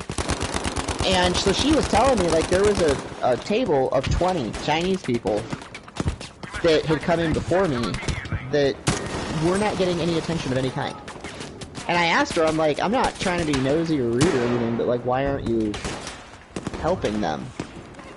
And she goes, because I don't like them. Oh, wow. Oh. Okay. Cool. To be honest. Yeah, and so after a few more minutes, they brought out something I had ordered, and she goes, watch, I'm gonna show you why I don't like them. She goes, this is what's gonna happen. I'm gonna go over there. Now, when they came in, we asked them if they wanted French or English menus. They all wanted French menus. I guarantee you, none of them knows French. When I go over there and ask them for what they want to drink, they're gonna point at the menu and grunt. I'm like, okay. And she goes, and then I'm gonna repeat myself, what do you want to drink? And they're going to yell at me for not speaking French because they want to be immersed in the whatever. She's like, if that doesn't happen exactly the way I said it did, I will pay for your dinner. Oh, wow. Alright. Cool. So I watched. She goes over. She says in English, what can I get you to drink? The person closest to her picks up a menu, points at it, and grunts. And I'm like, oh my god. And then she repeats again in English, what do you want to drink? And then one of them goes, France! France! France! And she looked back at me and she goes, told you. I'm like, oh my god. Like, wow. Wow. Ain't that some shit? I'm just like, damn, dude. And so the manager would come out, because one thing about Europe is their restaurants, the behavior in a restaurant's very different. Like in the US, your waitress will come check on you a couple times, like, make sure you need anything refilled, is your food good, like she just makes a presence known. In Europe, they don't fucking do that. They want to leave you the hell alone. And it's considered a problem if they spend a lot of time at your table. So she'd spent quite a lot of time at my table because we were joking and laughing and having a good time and everything else. And so, and she was explaining the Chinese to me. So the manager comes out and I asked, he asked her in French, is there a problem? And I understood it enough that I responded and said, no, there's no problem, we've just been chatting. And he looks at me and he asked me if I spoke French, and I told him I spoke very little. And he asked what we had been talking about, and I kind of looked at her, and she told him what we'd been talking about and everything, and he goes, oh, yes, the chinks. Oh. And I went, excuse me? Like, I looked at him like he had just slapped my mother. Mm-hmm. I'm like, what did you say? And he goes, what? And I'm like, is that not a derogatory term here? Mm-hmm. And he goes, oh, it is. I don't care. Mm-hmm. Oh, okay. And I go, are you not worried about, like, bad Yelp reviews or something? Because, mm-hmm. like, he points out the door toward the Eiffel Tower, and he goes, you see that right there? Yeah. Because that's there, I will never go out of business. He goes, the owners of this place do not care how we treat the customers, because they know as long as that's there, we will never go out of business. Because they're the closest restaurant to that tower. And I was like, damn, dude, like, you guys are real. Like, I appreciate that a lot. Because my thing is, a lot of people hate me for this. My thing is, I feel that we should be that way in the US. I don't think we should be told we can't not discriminate from doing business. Like, because here's the way that capitalism is supposed to work. If you walk into a place and they refuse to do business with you, for whatever reason, you go find someone else to do business with. And then you tell your friends and family, like, hey, that guy was a douche. And then your friends and family don't go there. And then if he's big enough of a douche, enough people will stop going there, he'll go out of business, instead of suing him into oblivion because he won't make you a cake. Right. I don't like that. So I'm sitting here like, dude, you guys are real. I like you. Like, and so the manager ends up sitting out there and BSing with me for a while. And so we're all having a great old time, and so I was getting ready to, like, get the check, because I was done and ready to go. And they're like, you're not going to get dessert? And I was like, well, I mean, I wasn't going to, really, but they're like, no, we insist, it's on us, please. I'm okay, sure. And so they brought me something, and oh my god, it was so good. And they told me, they're like, hey, you know, how long are you in Paris? Like, well, I'm going to be here for about 5 days. And they're like, well, you're welcome here anytime, you know, just come on in. And they had told me their names, I don't remember them now. They're like, if you don't see us right away, ask for us. If we're here, we'll take care of you. Nice. Cool. Ain't that something? So, yeah, they were pretty cool people. But yeah, the Parisians in general don't like us at all. French people don't care for us very much, but if you at least try to speak a little bit of French, they will be much nicer to you. Or just lie and say you're Canadian. They don't know the difference. But yeah, I mean, unless you've got like a rich Southern twang, they won't let you lie.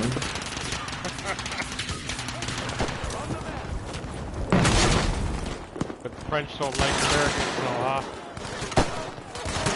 Oh, they don't mind the Canadians, they just hate Americans, so you just lie and say you're Canadian, and they'll treat you better than if they thought you were an American. I wonder why. Because everybody hates us. Because we're arrogant, and we're assholes, and we spend money frivolously, and we're fat, and... Bitch, you're just jealous. Mm-hmm. Exactly. That's all it is. But... whatever. I couldn't care less what they think. I just you know, I still, regardless, I still try to be polite, because I'm not in my country now. Mm-hmm. I try to speak the language, I try to respect their culture, I try to do whatever I can to not be an asshole, even if the entire country is being an asshole. Mm-hmm. Because that's the proper way to be a tourist. You know, I always, you know, clean up after myself, and, you know, it's like some of the people that stayed in the hostels I was in, man, they're slobs. And they're like, oh, well, they get paid to clean up after us.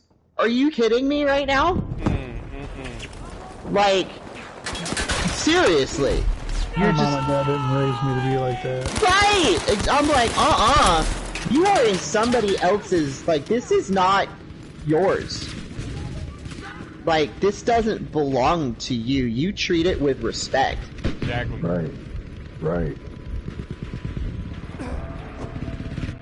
But, I don't know, man. Like, and some cultures, that's not the way. Oh, I just realized we've got another hits guy in here. Yeah. I don't know if let me see if I can add him into the chat instead of being a wanker and... Let's see here. I'm dying a bunch anyway, so whatever. Invite players. Let's see here.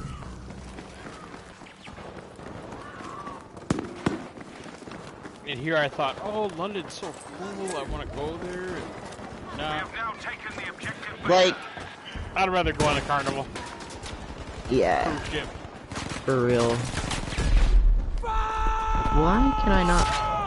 You'd think he would show up in my players I've met. Like, why is he not on here? Oh, there it is. It was John Torres, right? Mm-hmm. Yeah. Let me get into the chat. There we go. But yeah, I mean, it was funny because when I was in Amsterdam right after London, I was talking to this Austrian girl that was at my hostel, and she was going to London and had just gotten Amsterdam from Paris, whereas I had just gotten from London. I was going to Paris, and so she was telling me, "Oh, Paris sucks. They're super fucking rude, and this, that, and the other." And I'm like, "Are you? Did you like try to speak French at all while you were there?" Well, no. And I was like, "I bet they would have been nicer to you if you had spoken French."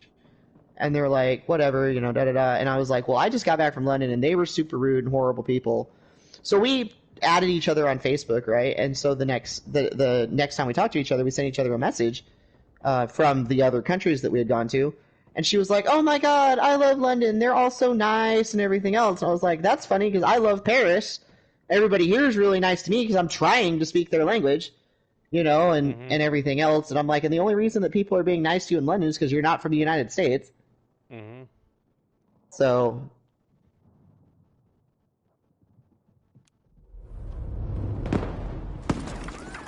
but I guess she like ran an experiment because she was traveling with somebody that was from Canada, and he didn't have much of an accent of any kind or anything. So they went to a couple bars, and he pretended to be from the United States to like see how they treated him. And she messaged me back a couple of days later. She's like, I'm really sorry for doubting you. And she told me about the experiment that she did, and she's like, they treated us like shit as soon as he said he was from the United States. Wow. You just saved me $7 grand just on... Thank you. But, I mean, I'm not super excited about having to go back to London in order to do that cruise because it leaves out of London, but I'm gonna suck it up and deal with it because I want to go to Russia. Hell yeah, dude. Oh my goodness. I've always wanted to go to Russia. I mean, I'm gonna get to go, by then I'll have already gone to Germany because I'm going to Germany in November, but... Oh, I'd love to go there. But, that cruise is going to it goes to 6 different countries. And at that time, I will have been to only one of them before. So I'm going to pick up a few new countries, on my little scratch-off map and my geocaching. So, super stoked about that.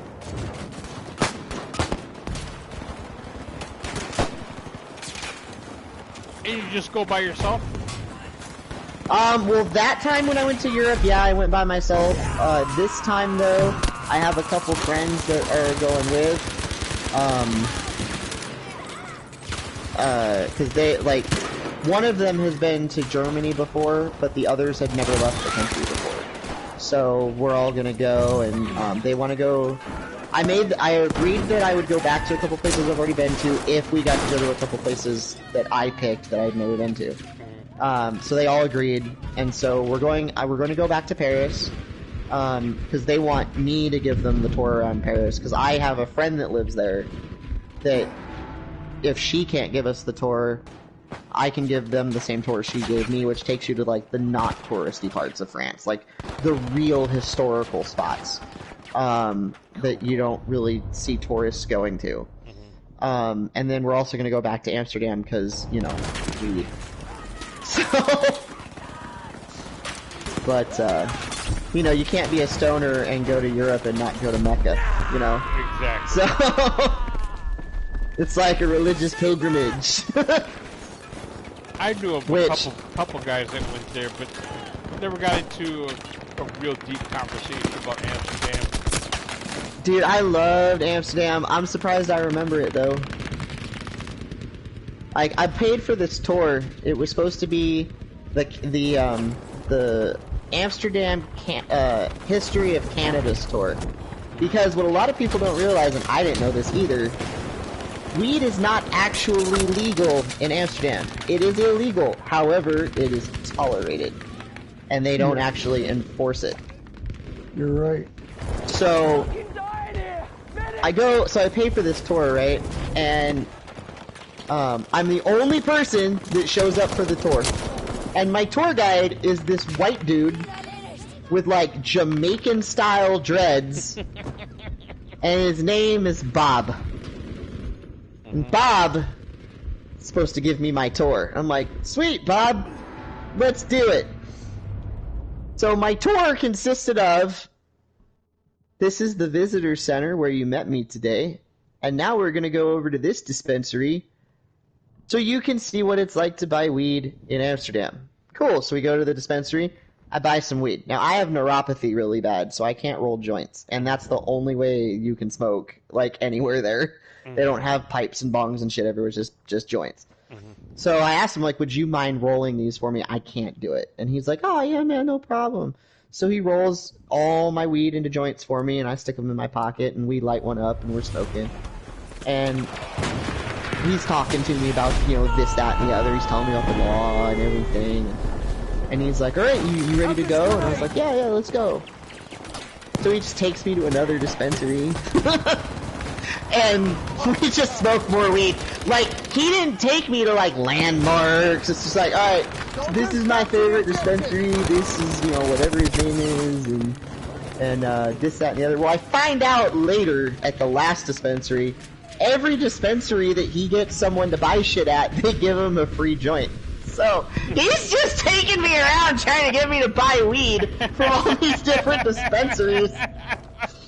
But he, you know, as we're walking, I mean, he's telling me stuff. Like, he's telling me about the law, and he's telling me about, you know, the sex trade and all this stuff. Like, I'm learning, but I'm getting so stoned, I don't remember it.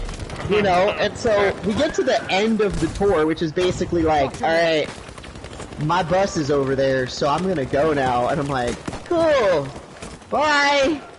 And he walks away, and he leaves me alone in the middle of the red light district of Amsterdam. I don't have a clue in hell where I am. I am stoned as hell. I'm just like,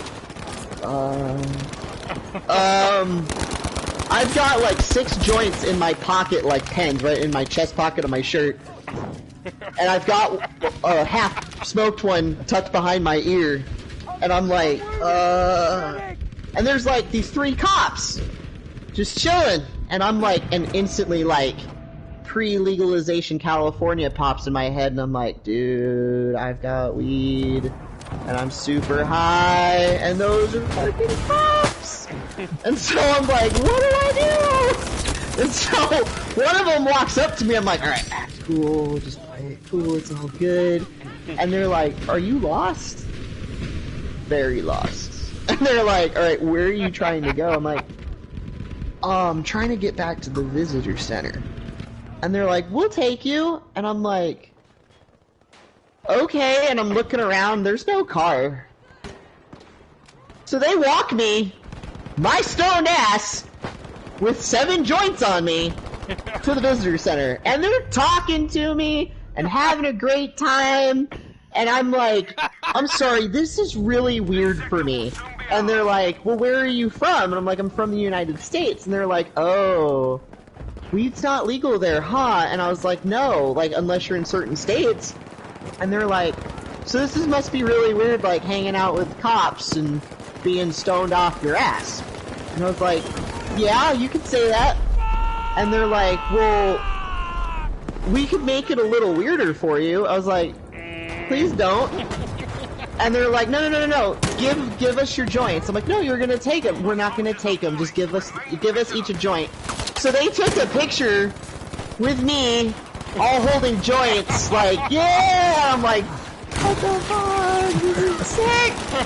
So we get back to the visitor center, and then it dawns on me, I didn't need to go back to the visitor center.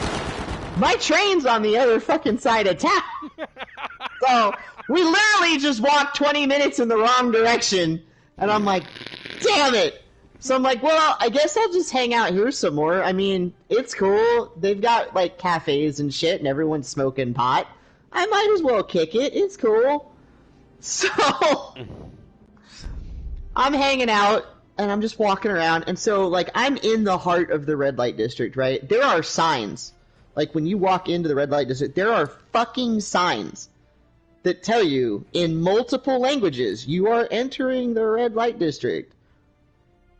Like, basically some shit could happen. Like, there's prostitutes and stuff. Be aware of what you're coming into. And it's not like it's dirty or sketchy, it's just, there's naked women in the windows everywhere. Like, you can't avoid it. There's, like, pot store, sex store, hardware store. It's like, it's just like, this is normal for them, you know?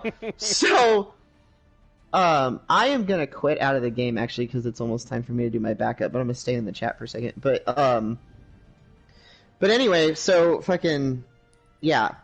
So, I'm walking, and I hear, excuse me, can I borrow your lighter? There's nobody on the street with me. Like, I'm hearing shit now. And she goes, up here, and I look, and so, like, I'm walking past a store with, like, a big glass storefront window. And there's a very, very, very, very naked woman standing there behind the window. And she's got this smaller window up at the top open at face level, and she's talking to me through the window. She's like, can I borrow your lighter? And she's got a cigarette in her hand.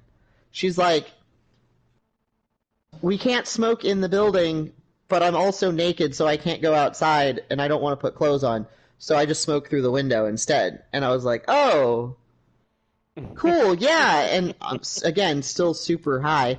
And I give her my lighter, and she lights her cigarette, and she starts talking to me. Well, where are you from? And you traveling with anybody? Have you been here before? You're just asking me simple questions. And all of a sudden I hear, oh, hey. And I look to the store next to us, which is another sex store, and there's another naked woman leaning out the window, asking this naked woman for a lighter, and she goes, oh, I don't have one, but he let me borrow his, so I let her borrow my lighter, and she lights her cigarette, and I decide to light up the rest of my joint, because fuck it, why not? And so we're sitting there talking and having a great time, and I'm just sitting there talking to these two very naked women, and they're telling me all about the laws behind prostitution and everything else, and mandatory, sex disease screenings and everything else, and like it's like a big deal. It's very monitored, And so I'm learning a lot from these two prostitutes. Like, yeah, that's fucking awesome. Like, and then one of them stops and was like, oh, and the other one looks at her and was like, what? And so she points down the street, and I look. I'm thinking, like, is there a fight or what is this? What are they looking at, right? And the first prostitute says to me, she's like, you want to see something really funny?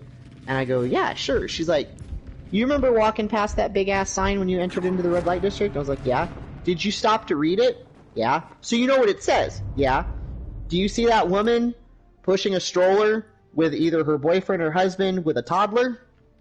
Yeah. Watch what's about to happen. So, I'm watching this little family of four. It's mom pushing a stroller with a little child in it. Real young child. And then the dad, I'm assuming, boyfriend, husband, I don't know what the hell he is, with an older child, like, you know, a 4-year-old toddler.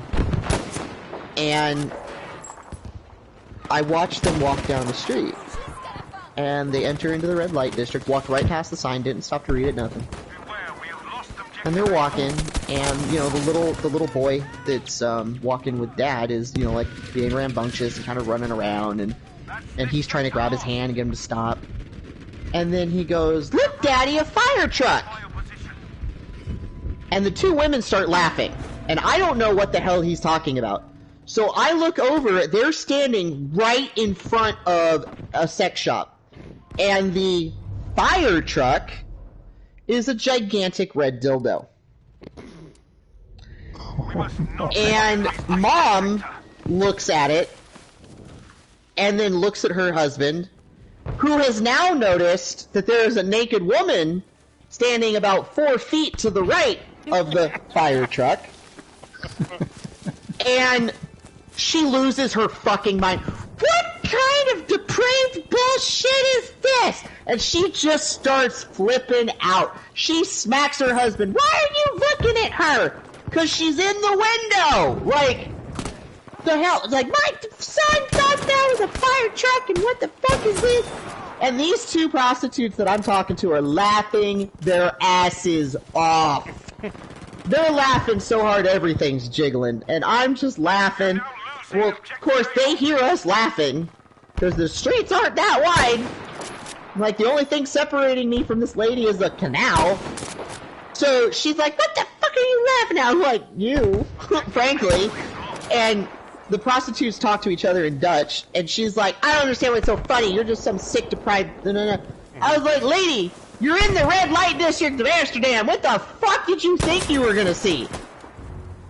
And she stops, and she's like, "Wait, what?" I'm like, "You're in the red light district, lady."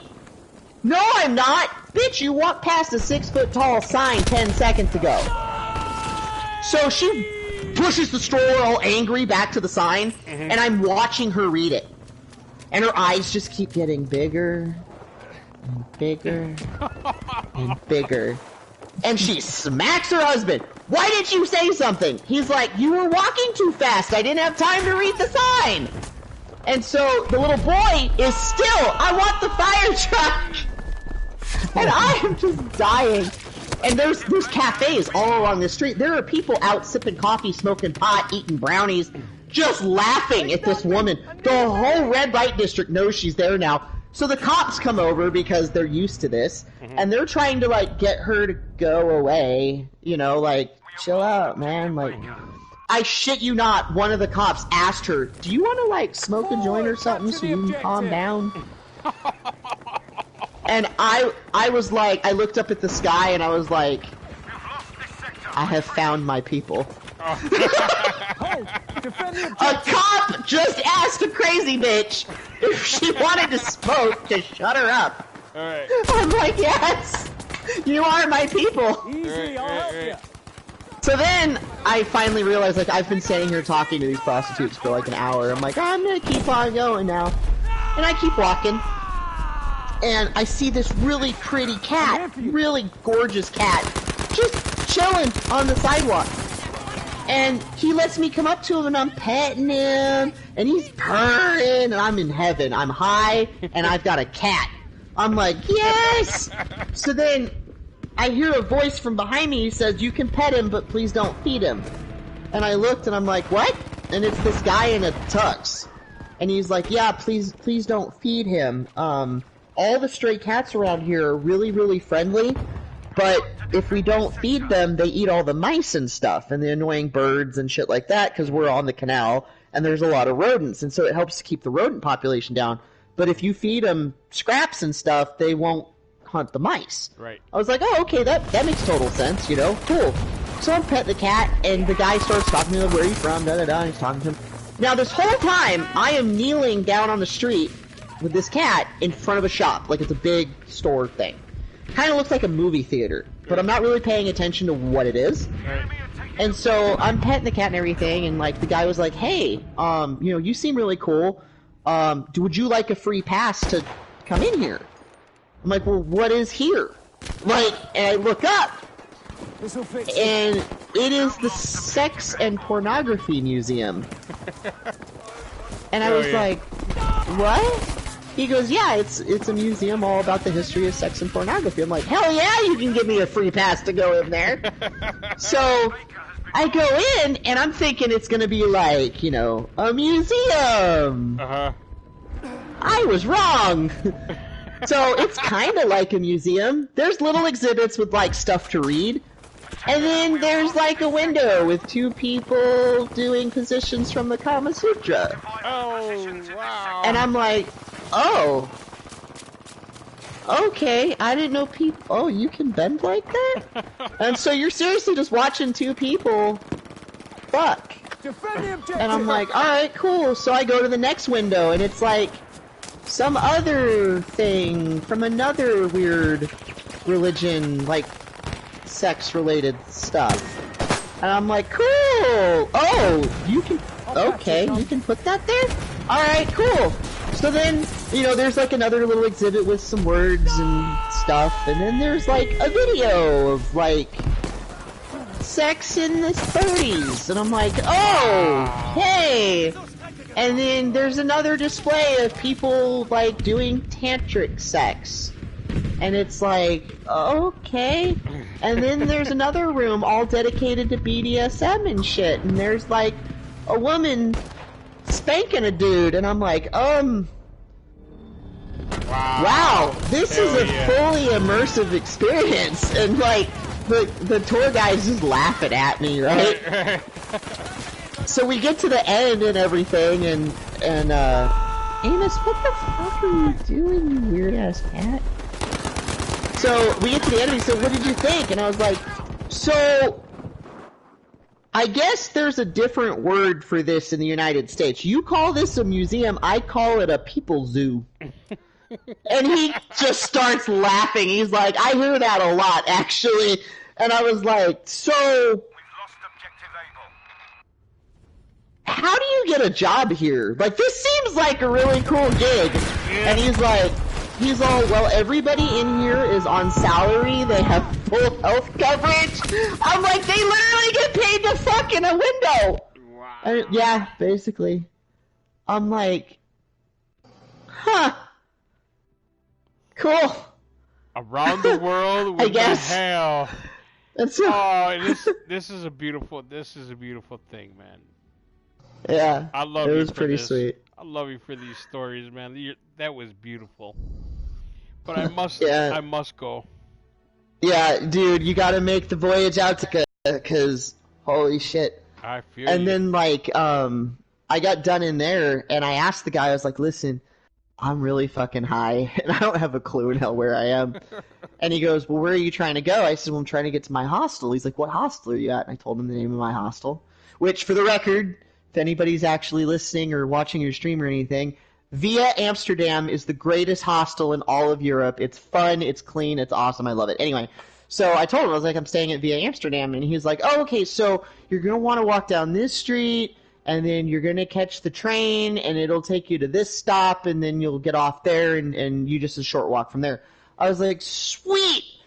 And he's like, he goes, you can put it in Google Maps. I was like, I've been trying, and I don't know how to spell any of the words here.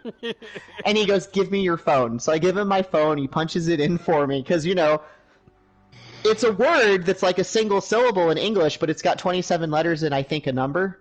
So, you know, it's like, it's Dutch for fuck's sake. So I don't know how to spell any of this shit. So he puts it in Google Maps for me, and I managed to make it to my hostel in one piece. And I walk in, and I had met a bunch of people the night before, and they were like, oh, hey, you're back. We were wondering if you had left. And I was like, no, I'm here for 2 more days. Mm-hmm. And they're like, great, well, tonight's karaoke. You want to hang out? Fuck, sure. And then, so there was this group. The first night I was in the hostel, they have an activity every night. Okay. And the first night was a trivia, like just general knowledge trivia. And I didn't know anybody, so the guy was like, well, here, go on this team. They still need somebody. I was like, all right, cool. So there was the chick from Austria, a guy from India, a guy from Singapore, a girl from New York, and a guy from Brazil. Oh, wow. And so we end up winning the trivia game. Nice. Only because in the tiebreaker they had asked the question, how tall is the London Eye, that I had quite literally just been at the day before. Nice. So I won the tiebreaker, and because I got it exactly, because I remember reading it on the sign. And so we won the tiebreaker. We each got a big ass glass boot of beer and a bunch of appetizers from the bar for free. So the next night, the guy from Brazil and the chick from New York had left, but everybody else was still there. And the chick from Austria was like, oh, hey, the girl from New York told me to give you this. And so she slides this, like, plastic container to me. Like, imagine, like, going and buying store-bought guacamole. Like, Right. it's that kind of container. Right. And I open it, and it's full of shrooms. Oh, And I was like, wow. why did she leave this for me? She's like, she overheard you talking to the guy from wherever about how you'd always wanted to try shrooms, but you never had the chance. And so she had some, and she obviously couldn't take this on the plane with her, so she told me to give it to you. And I was like, who here wants to do shrooms? And so there was plenty in this container for all of us to have them. And so we got all kinds of fucked up.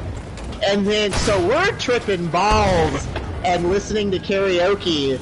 And then they were like, let's do a group thing. So we all go up there, high as a kite, tripping balls, and proceed to sing the Backstreet Boys. Relentlessly off key. And had so much fun doing it. And then we had to go outside because we got really, really hot. So we went outside and proceeded to just, like, lay on the concrete on the back patio. Right. And stare at the lights. How dare you tune in? There's a vulgar display of power. Right.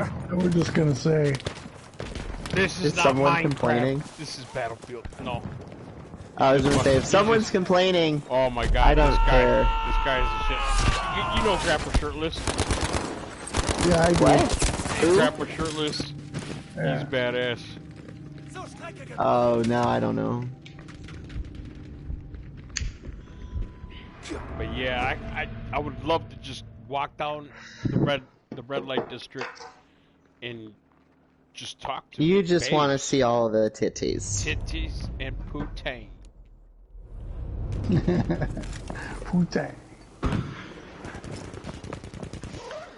Alright, time for me to pretend I know what I'm doing. Alright, well have a blessed night. Oh, yeah, I'm not gonna be gone very long. I wasn't even gonna, like, honestly, I wasn't even gonna leave the chat group. It shouldn't take me very long. How you like that there, Grandpa? That one's for you. And be bad. And of course, Mahale. What? The This guy. storyteller. Oh, I loved it.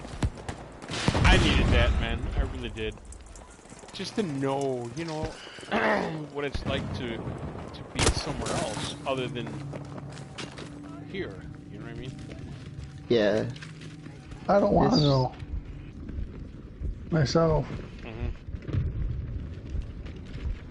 Well, I mean, my thing is like, life is short and the world is big, and I want to just have as many experiences as I can before I die. And if I don't see the world, like, if I don't experience other places and other cultures and stuff, like, the fraction of what was out there that I did take, it's gonna seem so minuscule, you know? Like, I want to be able to say, on my deathbed that I had seen everything I wanted to see and did everything that I wanted to do. And you know what? If it means that I bought a smaller house so that I could spend more money on cruises and shit, then so fucking be it. I had somebody on the cruise, they're like, because they overheard me telling people like all my travel plans for the year. I'm going on 4 vacations this year. Because last year was a shit show, and I decided this year was going to be about me. Right. And everyone was like, how can you afford to do that? How can you take all the time off work? I'm like, I work for myself. Well, how can you afford to take all that time off? I just do. Like, I don't do stupid shit with my money unless I want to. So roughly, like, how much am I spending for a cruise? Like about. Like I said, it all depends on how long the cruise is and where you cruise out of. Like, for example, the 3-day bachelor party cruise that we're gonna do in September. Right. There's 7 of us going, but we're splitting it 6 ways because we're not gonna make the groom pay. So for 6 of us to pay for 7 people to go, it's gonna cost $470 per person for a 3-day cruise. That's it. How much is it again? I was busy. $470 a person. Nice. For 7 of us. It's split 6 ways for 7 people to go on a cruise. It works out to be about $470 per person. So for 3 days on a cruise ship. That's not bad. My cruise to Russia, it works out to be, it's going to cost me, you know, like $3,000. I think it's like $3,100 or something like that. Mm-hmm. But it works out to be basically like $270 a day. Which, if I was to go backpacking through Europe or go on vacation to St. Petersburg or whatever else, I'm going to pay that in a hotel. Right. So, you know. Fuck it. You only live once. If you cruise out of Galveston, a cruise for 2 can be as cheap as $1,000 for 5 days. Wow. The shorter 4-day ones are sometimes a little cheaper. If you cruise out of Miami, I mean, it can be very expensive, but Miami has a bunch of like little 2-day cruises that you can do that are like $90 per person per day, you know, or no, it's $90 per person for its little 2-day cruise. You know, so it's like, it's just whatever you want to do, you know. Capture the objective. You know, and if you're big in drinking and you want to get trashed, you can buy the alcohol card. I think it's like $52 a day. So, you know, if you're doing a 7-day cruise, you know, you're coughing up a good chunk of money, but if you drink a lot, it's a hell of a lot cheaper to do it that way than it is to fucking buy each drink. Okay.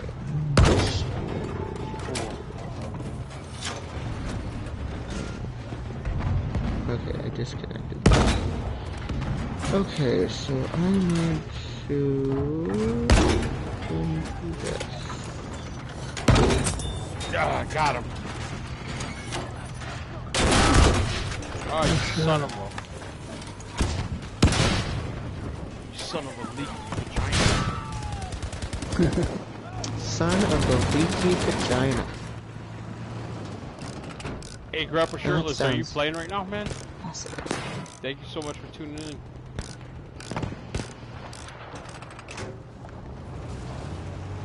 Grandpa Shirtless is the Coke guy. The Coke guy? Oh, yeah. Okay. Oh, that's not the account I was supposed to go to. Stupid.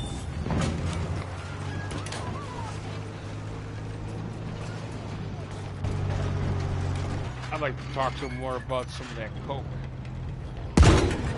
See how they're doing with that. Are we making a joke about Coca-Cola, or yeah, are we legit talking about Coke? Okay. I was like, say what?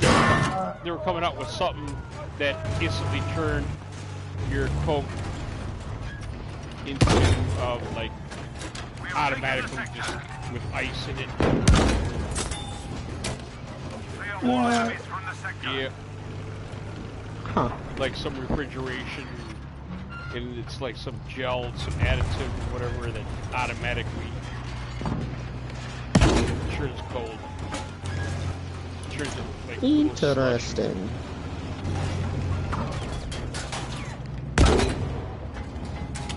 Some engineering shit. The sector is secured. Gotta hire a big batch of men. Next sector now.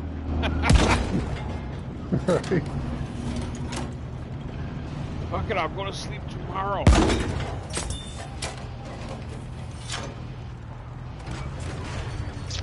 Are you serious? Damn it. Oh, this is gonna be good. Yeah. Okay.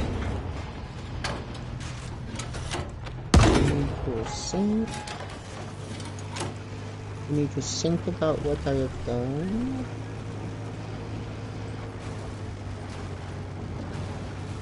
So a hostel is just another name for a hotel, right?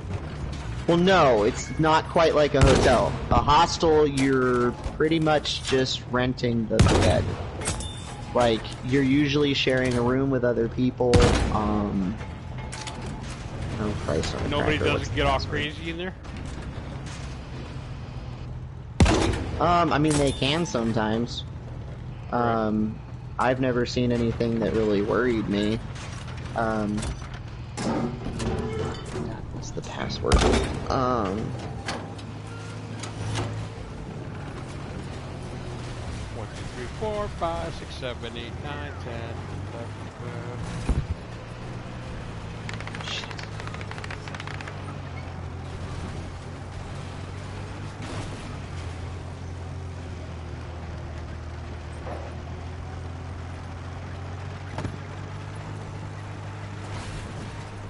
Yeah, Grandpa Shirtless, if you ever do check out this last part of this live stream, the YouTube came out with a thing stating that you had to mark your channel down whether your channel is okay for children or if it's just for adults. Of course, what am I going to do? This is not Minecraft. This is not, you know, this is Battlefield.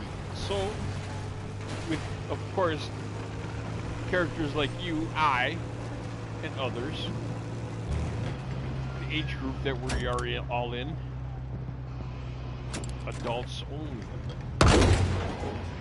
So, weapons free.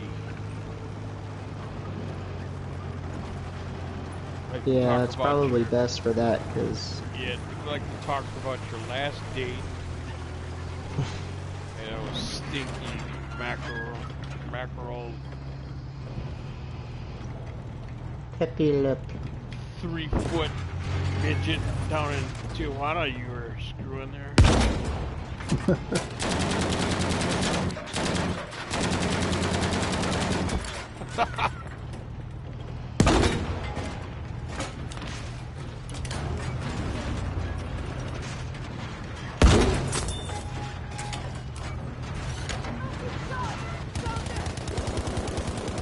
3-foot mackerel smelling midget.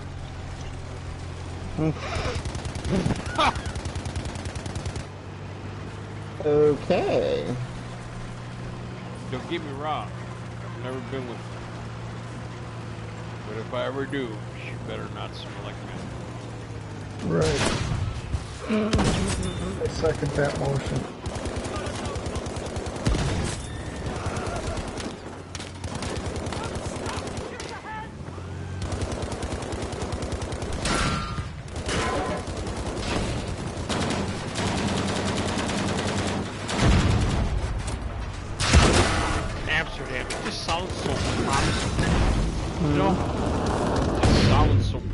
To me, you know, the Dutch are like the #1 badasses of growing techniques for growing the mota, marijuana, the dank. Marijuana. Because all major like weed, like back in High Times magazine times, like the 90s and shit like that. You know, most of all that, the White Widow, the Trainwreck, all that stuff comes from the Dutch. All the BC Bud and all that stuff, that all comes from... You want to know something funny, though? Their #1 strain right now in Amsterdam, or at least when I was there in 2018. California Girl Scout cookie. Oh, wow. Uh-huh. That threw me for a loop. That's my, I mean, granted, that's my favorite strain, so I totally get it. Right. But it just threw me off. I was expecting it to be like White Widow or one of the Diesels or something like that. Like, Diesels were really big out there. Right. But Girl Scout Cookie is their #1 top-selling strain. Nice. I was like, hells yeah. Leave the combat area, soldier.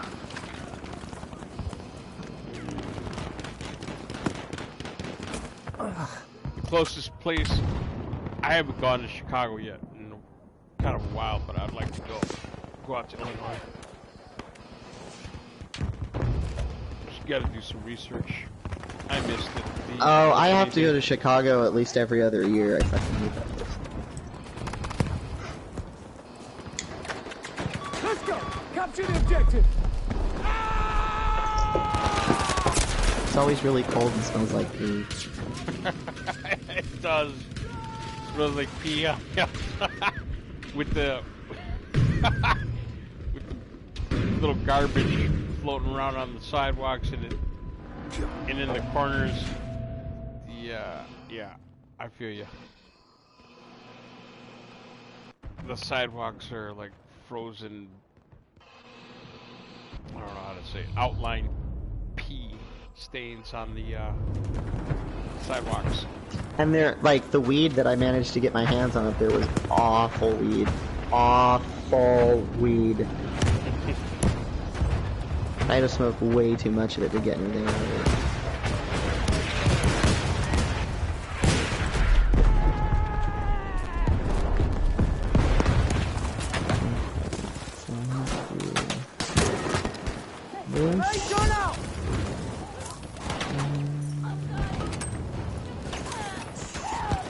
It's only a matter of time for Minnesota, okays it, legalizes it. If anybody ever watches this and it's part of normal, I'd love to know a little bit more. Wait, what did you just say? It's a matter of time before Minnesota okays After that. anybody a part of normal, you know, like the Minnesota chapter. Oh, or you mean like if anybody's like lives somewhere where it's legalized, like how does it change? Yeah. I can tell you from all the times I go back to visit family in California, it doesn't change much. Like, the first initial, because, like, I was out there when the law went into effect. Like, literally opening day, I was there. And I can tell you that, like, the initial reaction is like, holy shit, everyone can get high! And the dispensaries are packed, and it's just nuts. And then when that wears off, it's just like, oh, yeah, weed's legal here, huh? Cool.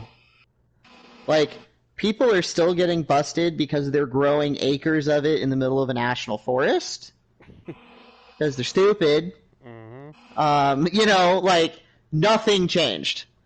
The only thing now is you're not having to go to, like, some sketchy friend of a friend's house that has weird Sharpie writing on the walls and glow-in-the-dark shit and, like, trying to buy a dime bag off of him and not get syphilis from touching anything.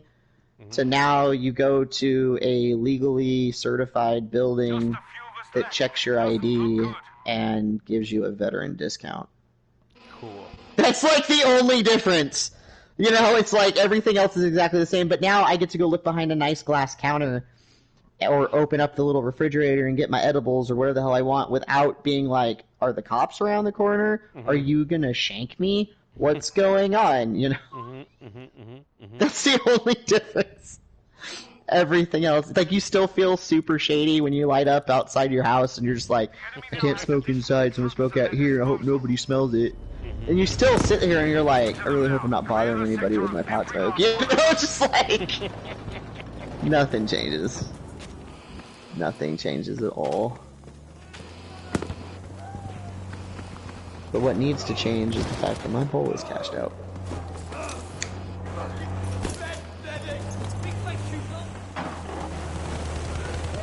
Defend the objective Oh, now. this is gonna take forever. I'm only 1% complete. Oh my god, just let me die. Well, while it does that, since I can't possibly do anything else, let me plug it in before the battery dies and get back in the room.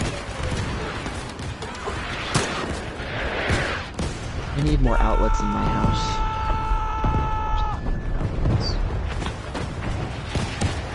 What are you doing, Thomas? Thanks.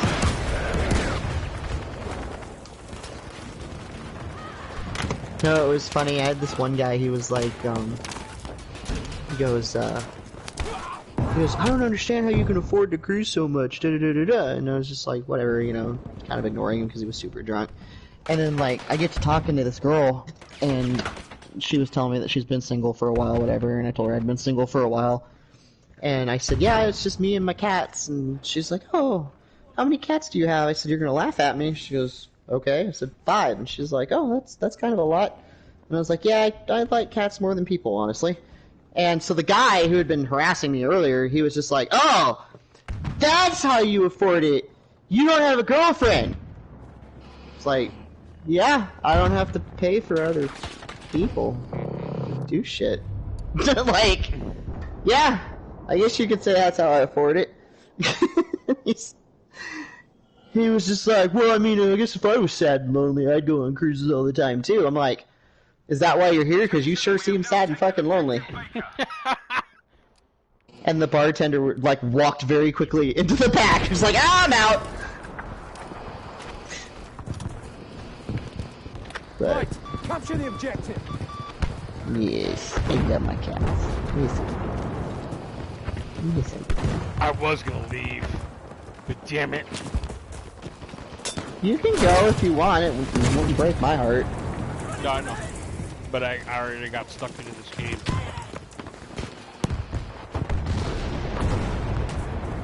I'm glad you're back. Did you not?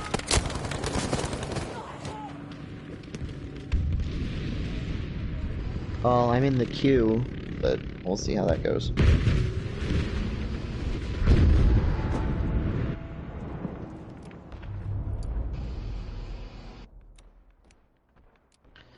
Ooh, I'm at 3%. Ooh.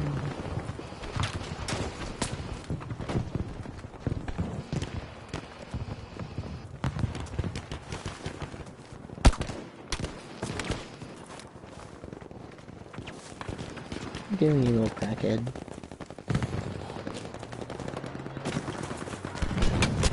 Yeah, I think anything to get my nuts off and my spirits up that high. I think I would have to go to Amsterdam, man. Because I mean, you drive down to Chicago or you drive, it's like okay, I've been here. Time to go home. You know what I mean? Well, the other cool thing about going to other countries, especially countries that are older than ours, is the history. I love history. And I love to go and see old-ass buildings and castles and, you know, shit like that. Like, part of the reason why I want to go to Germany is I want to go to Berlin and see the remains of the wall, you know? Right. That was a huge part of human history. You know, I want to see that. Part of my trip, I'm going to be going to Poland and going to Auschwitz.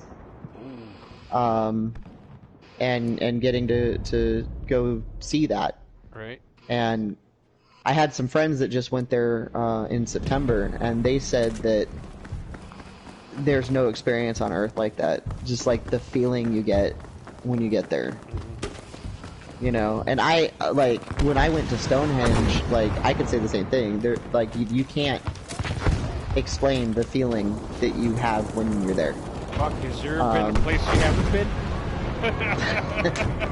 Oh, there's a lot of places I haven't been, man. A lot of places I haven't been. I am amazed. I mean, and most of my travels have literally just been in the last few years.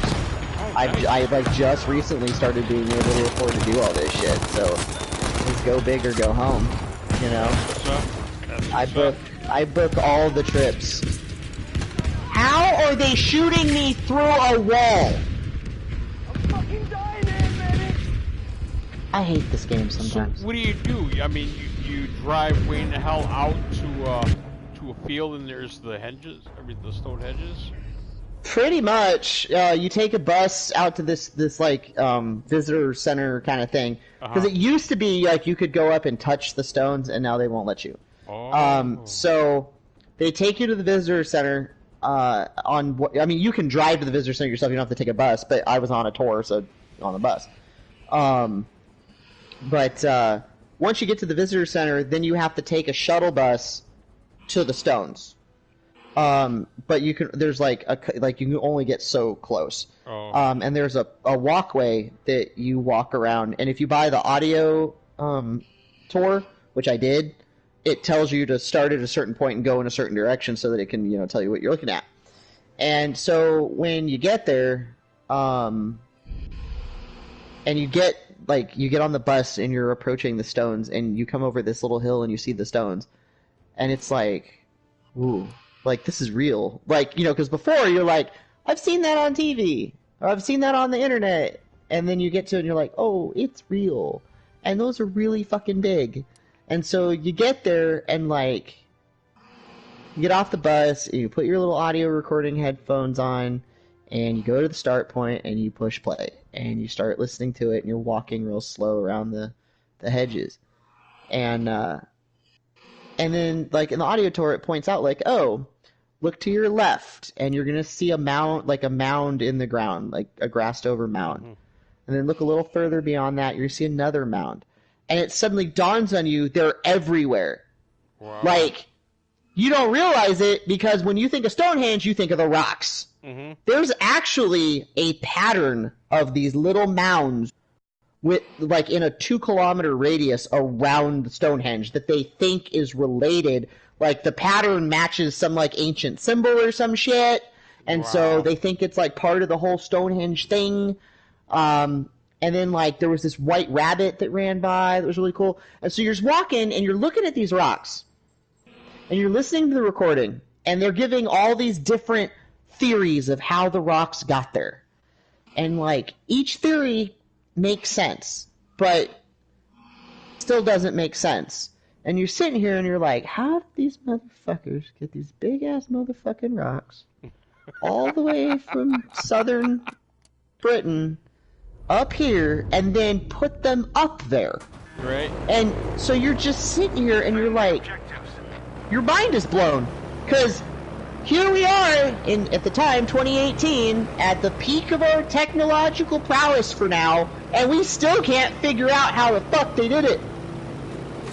And I'm sitting here just like, and I'm just imagining, and like, part of it too, they did a minor excavation of just under the stones many years ago, and they found old broken tools, and like, picks and axes that were worn down to the nubs. And so basically what they were doing is the stones are actually kind of buried in there a little bit. And so when they were building this up, when one of their tools would break or go dull and not be able to be repaired, they just added it to the soil for extra support. We have lost objective A. And, like, there's all these old broken tools under the ground. And you're like, dude, like they had these super primitive, like, chippers and hammers and shit. And it's like, what? Take care. Be bad. Good night. Oh, Beefhead went bye-bye. But yeah, it's super fucking trippy. And the longer you're there, the less you want to leave. Like, you get this feeling, like there's a weight on you. There's like a really heavy weight on you of like thousands of years of something, and you can't figure it out. And when it's time that you have to leave or you're gonna miss your bus back to London, it's like you feel almost guilty for walking away from it. Like, you feel like if you stay just another minute, the secrets will be told to you. And you can't walk away. It's too hard. But from what I heard, Auschwitz has a very similar, like, I don't want to leave, I want to know everything kind of feel to it. But at the same time, that very somber, very heavy, very morbid sensation, too.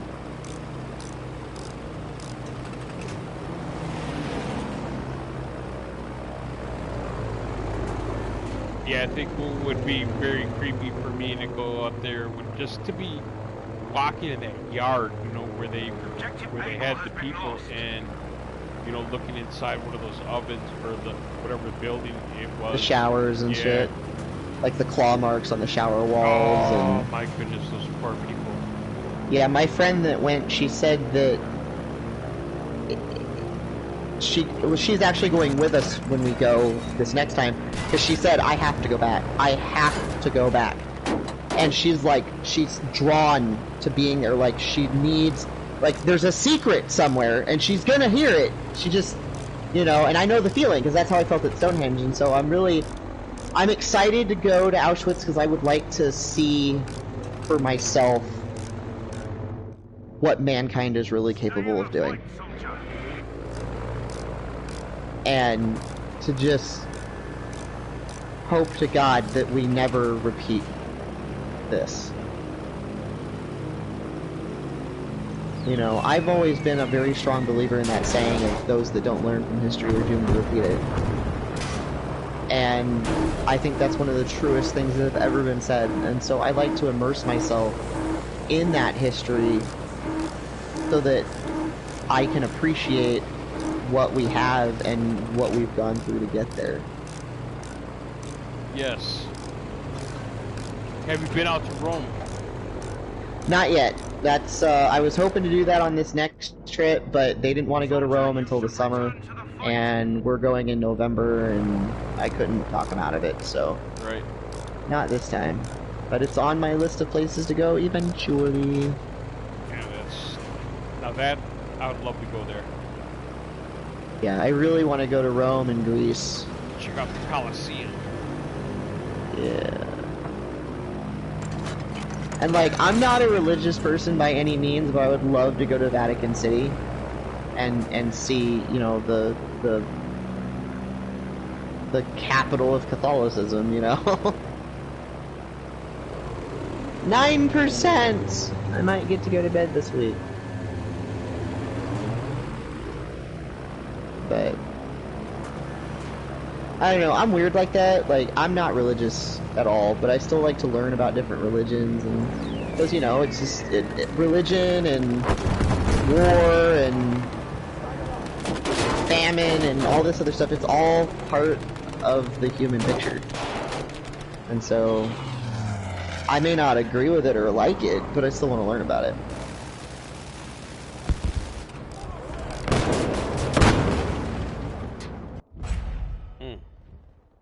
Dude, we are sucking ass. I haven't played the European maps in so fucking long.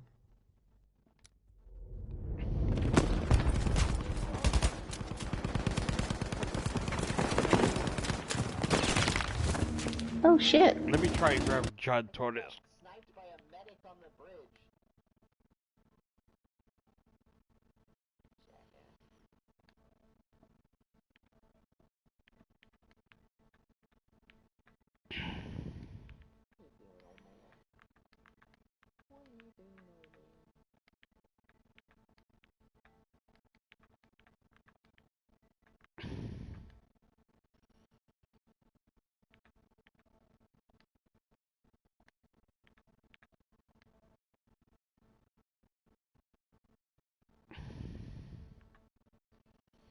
Who the hell just shot at me? Oh. Great, thanks, guys. Like, 3 of you just ran right past him and took me out.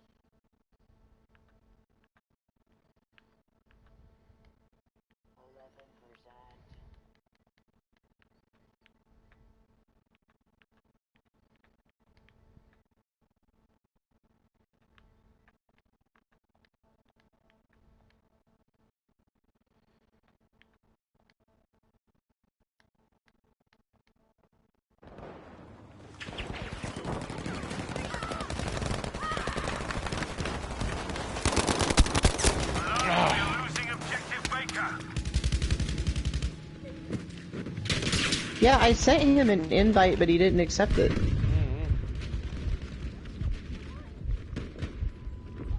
We have lost our control of objective Baker.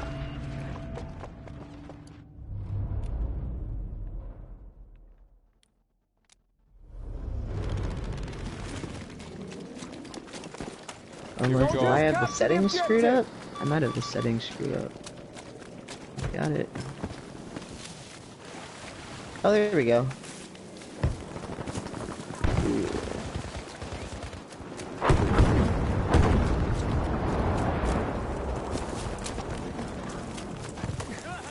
What up? So you've been to the Stonehenge. Get up by 11. Oh, okay. You take care. But I still got time. It's only 10:43. All right. Say, so you've been to Stonehenge. What other eerie place have you been to? Like, yeah, have you been to like a castle or like? Oh yeah, I got to go to I went to several castles in Ireland actually. I went to the ones that I remember specifically were the Rocket Castle and of course Blarney Castle. And there was a couple other smaller ones that we went to on our way to other places. The castles were really cool, but I had a problem with, especially in Blarney Castle, there's a long, long line to kiss the Blarney Stone, which for the record is not what you picture in your head. What is it? Like, when I say the Blarney Stone, what do you picture? The Blarney Stone. I think of to kiss a stone? I don't know. What does the stone look like? Like, if you would imagine what it looked like what would you think it looked like? Probably like a big, huge agate thing. Like a boulder or something like that? Yeah, it's not. It's literally a stone in the wall of the castle. Oh, wow. Yeah, and in order to kiss it, you have to do some acrobatic bullshit to get to it. But, yeah. Blood everywhere! Fucking help me! Say, John, can you revive me? But what bothered me there is while I was standing in line, there is an excessive, and I mean excessive, amount of graffiti. Oh, wow. Damn, on I the got walls. sniped. Oh well. And it's like, it irritated me, because people clearly disrespected this history. I mean, these are castles from the 13th, 14th century, and it's got spray painted graffiti on it, and people carved, John loves Sarah or whatever on the stupid rock. I'm like, really? Wow. Really? So that bothered me a lot. So it took away from the deeper vibe that should have been there. But at Blarney, you can walk off into the gardens. And so that was kind of nice to go into the gardens and just kind of, like, walk through these gardens that, like, the wealthy royalty of Ireland used to walk through and stuff like that. That was kind of cool. The Rock of Cashel was pretty cool. A lot of history there at that one. That was really cool. But, like, I wouldn't say that I've really been to anywhere else that, like, really gave you that feeling. When I went to Windsor Castle, I got annoyed more than anything. Really? Because it's like, the British are assholes. Oh, okay. And their castle is basically this gigantic, fuck you, I have money and you don't, peasants. And it's like, it's not rich in history, it's not rich in information and things that you just want to learn. Right. It's just full of money and just stupid. Right.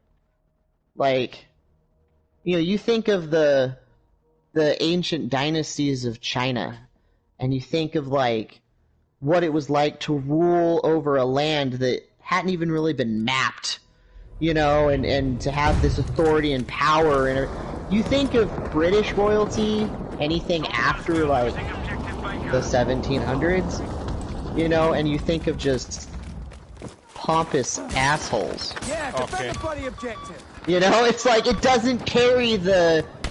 You think of, like, the ancient English royalty, that's a little different. But I don't know. I just I didn't feel anything at Windsor other than irritation. Right. You know, and I went to Buckingham Palace and watched the changing of the guard, which, whatever. And, but yeah, no, I'd say Stonehenge is really the only place that I've been that really just, like, touched me at an almost inappropriate amount. Like, right. Huh. Though I do have to say the Garden of Versailles is really awesome. Is that, like...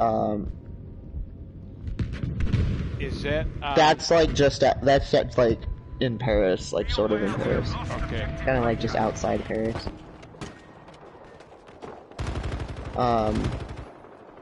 Oh, there was another place. Now that I think about it, Sacré-Cœur.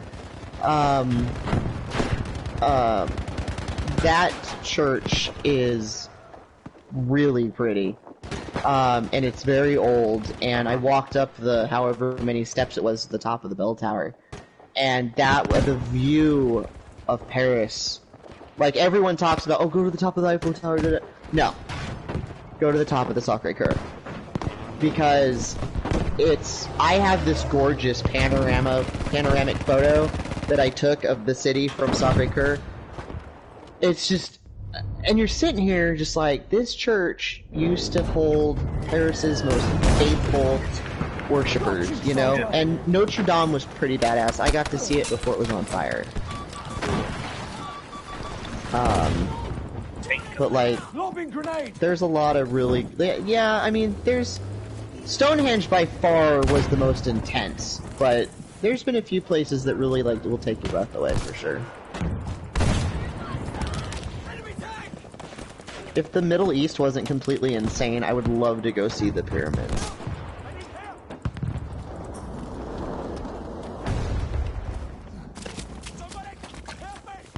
Why are you standing on me, son? Yeah, I'd like to go... I'd like to go to Waverly Sanitarium. Oh, yeah. That'd be pretty sweet.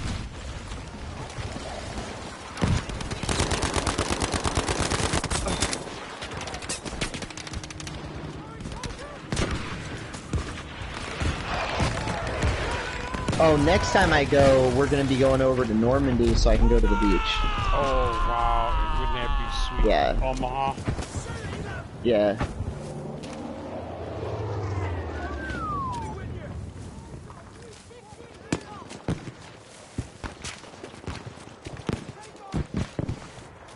Yeah, so this next trip's gonna be very World War II oriented for me. Nice. You know, we're gonna go to Auschwitz, we're gonna go to Normandy, we're gonna go to Berlin, and of course we're going to Amsterdam again, and then, you know, going to Auschwitz in Poland, and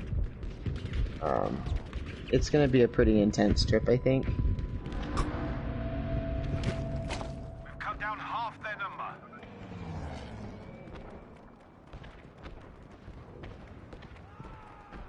Dude, I'm sitting here getting jostled in every freaking direction. Now, they won't let you take pictures there, would you? Would they?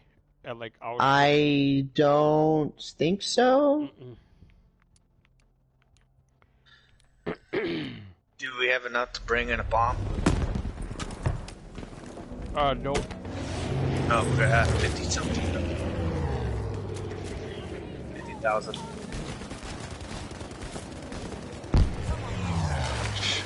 I'd like to see, like, the beach.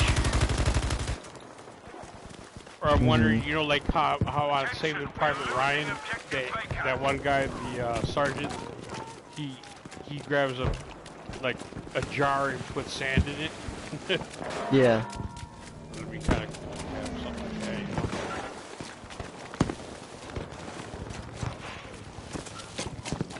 Good Pete. Just that aid we can take.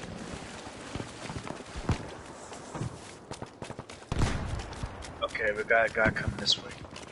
Michael. coming right down the middle of the house. 4. Okay. 5 actually. 5. Oh, they just I'm up threw on out the smoke. bridge. They just threw out smoke right now. Dude, more than 5. They're all coming over here.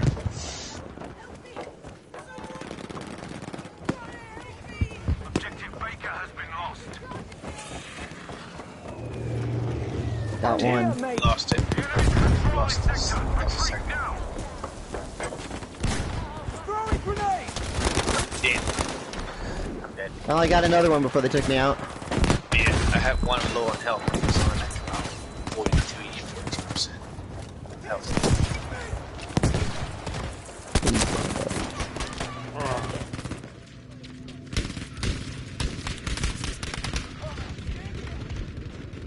You gotta upload all of those tomorrow, and it's going at that same speed. Well, I'm supposed to have everything done tonight so I can give everyone permission to access the appropriate files tomorrow, but we'll see how this goes. Huh. I didn't think it was going to take this long, but goddamn, I didn't really check the files to see, like, what they all were, and I expected them all to be nothing but data, but apparently there's got to be some video or something in there, because this is stupid. Watch it that the guy over there is supposed to know. The guy there. We are losing Objective Baker. Oh. Dude, I shot him like 8 times in the chest. What the frick? Oh my god. I try to keep on every time I spawn. I die. Hear this. Objective Baker has been lost. Lost Baker. That bitch. It's There's called. slug rounds right now. Taking them out with damn slug rounds. Go! Capture the objective! I'm not using bucket fire. Slug rounds. Grenade out! I can't do the reset yet until I do this. Resets. I can't do this.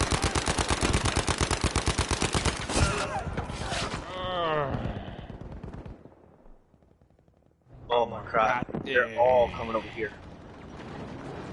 Bunch of them over here, guys.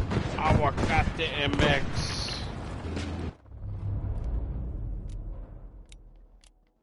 Watch it. We got a sniper from the bridge. It's a sniper. Okay. Bravo.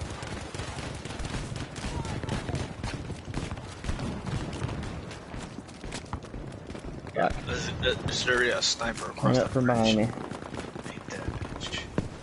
Ow.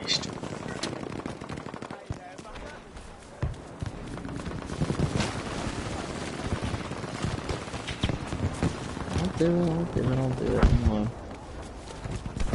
Oh my god. I'm Coming up. And this dude still managed to kill me. Hit him twice, and he That's just for that. nicks me. I'm dead. There's a guy over here by the beacon. Just took out one. Yeah, we got a sniper nearby too.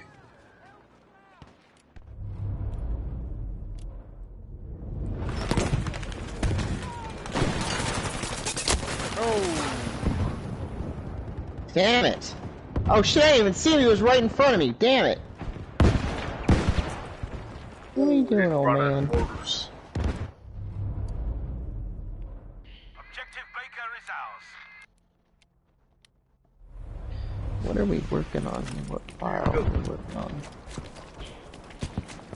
Alpha. Come on! What file is holding this up, bro? We didn't take out that tank. Bad. Oh, jump out, jump out, jump out.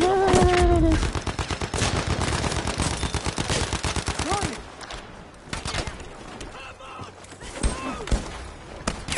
Oh, Yeah, just throwing out more right now. Oh, those are friendly. Help me, someone! You gotta help me!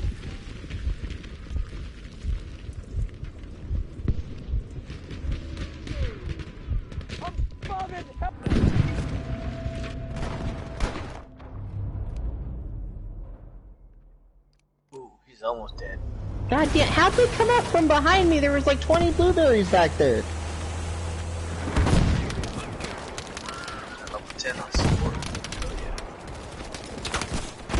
Attention, objective Baker has been lost.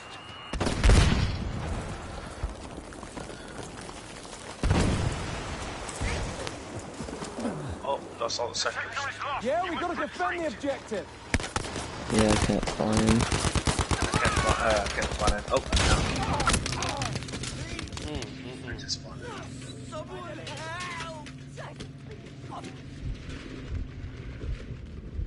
I know for a fact that there's like nobody over there.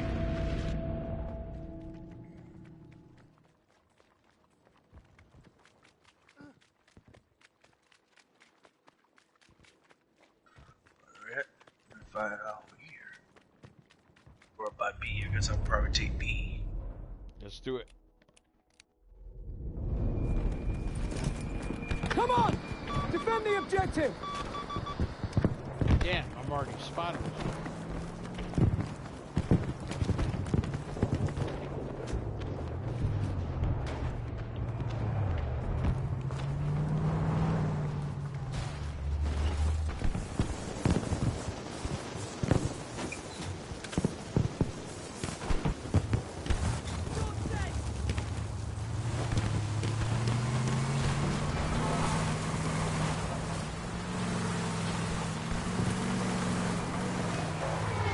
Oh yeah, they're Jump gonna in come and up right up that hill. You here! Attention, we are Defend the losing objective! Right, Right Charlie. up on the hill from C. Big time. Die. Be aware that we have lost objective Charlie.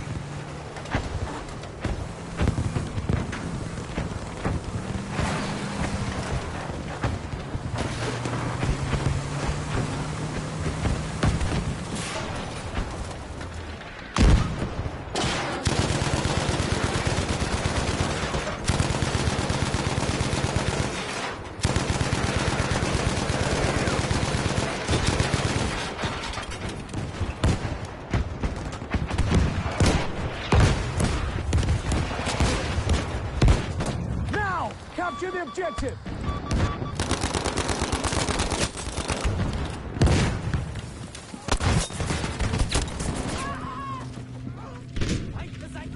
The enemy have lost half their numbers. They done me! I need a medic! Oh, I sniped. Oh, no. There's a tank there. There's a tank there, guys. There's like 2 tanks. There's literally like 2 tanks there, guys.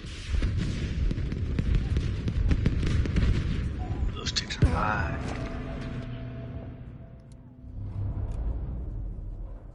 Objective Able has now been lost. We should probably get our asses to B, because if we lose B, we're done. Yeah, we should use I'm that. helping you. Cool down the early. If we don't take out those tanks are harder as shit. If we don't take out those tanks. God damn it, this The enemy fucking... has reached the final objective.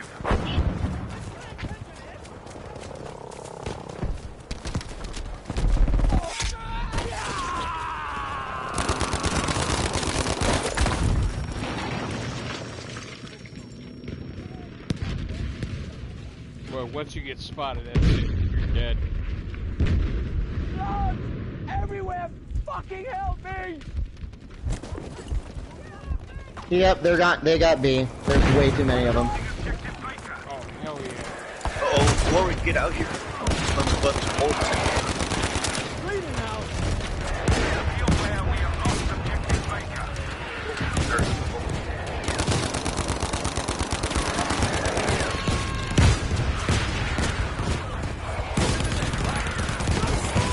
That's a grenade! With you, just reloading. I don't know how the hell I survived that, but I did. Move! I don't know how. Capture the objective!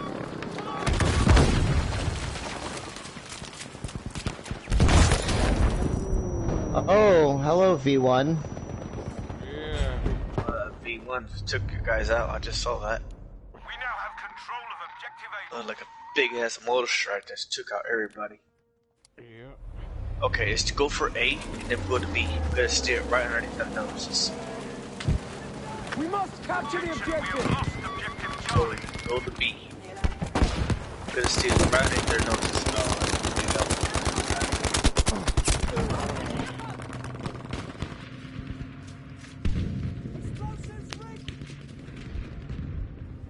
My gun. My gun doesn't kill.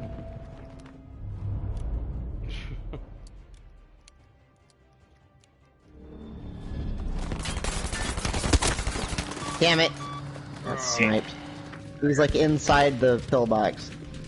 Or just outside of it, I can't really tell. I couldn't tell. I got one guy, but he was dead already, so we need to hold down A. That's our only objective.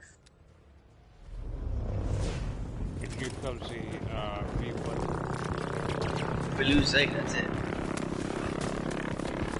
Yeah, Try to go capture the us. objective. It's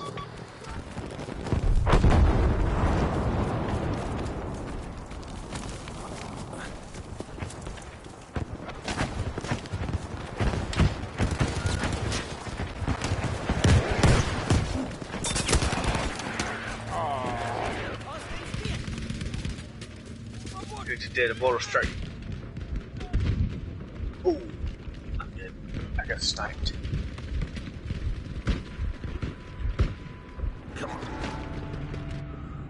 I'm dead. Fuck.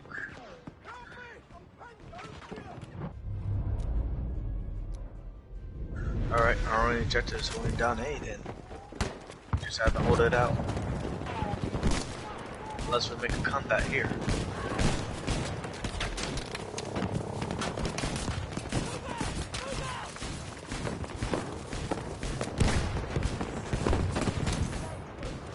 I'll get you patched.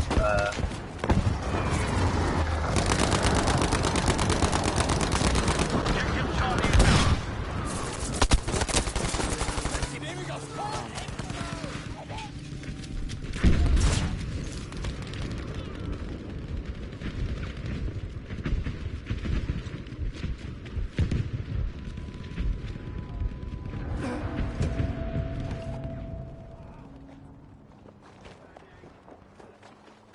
Alert, we are losing objective Able.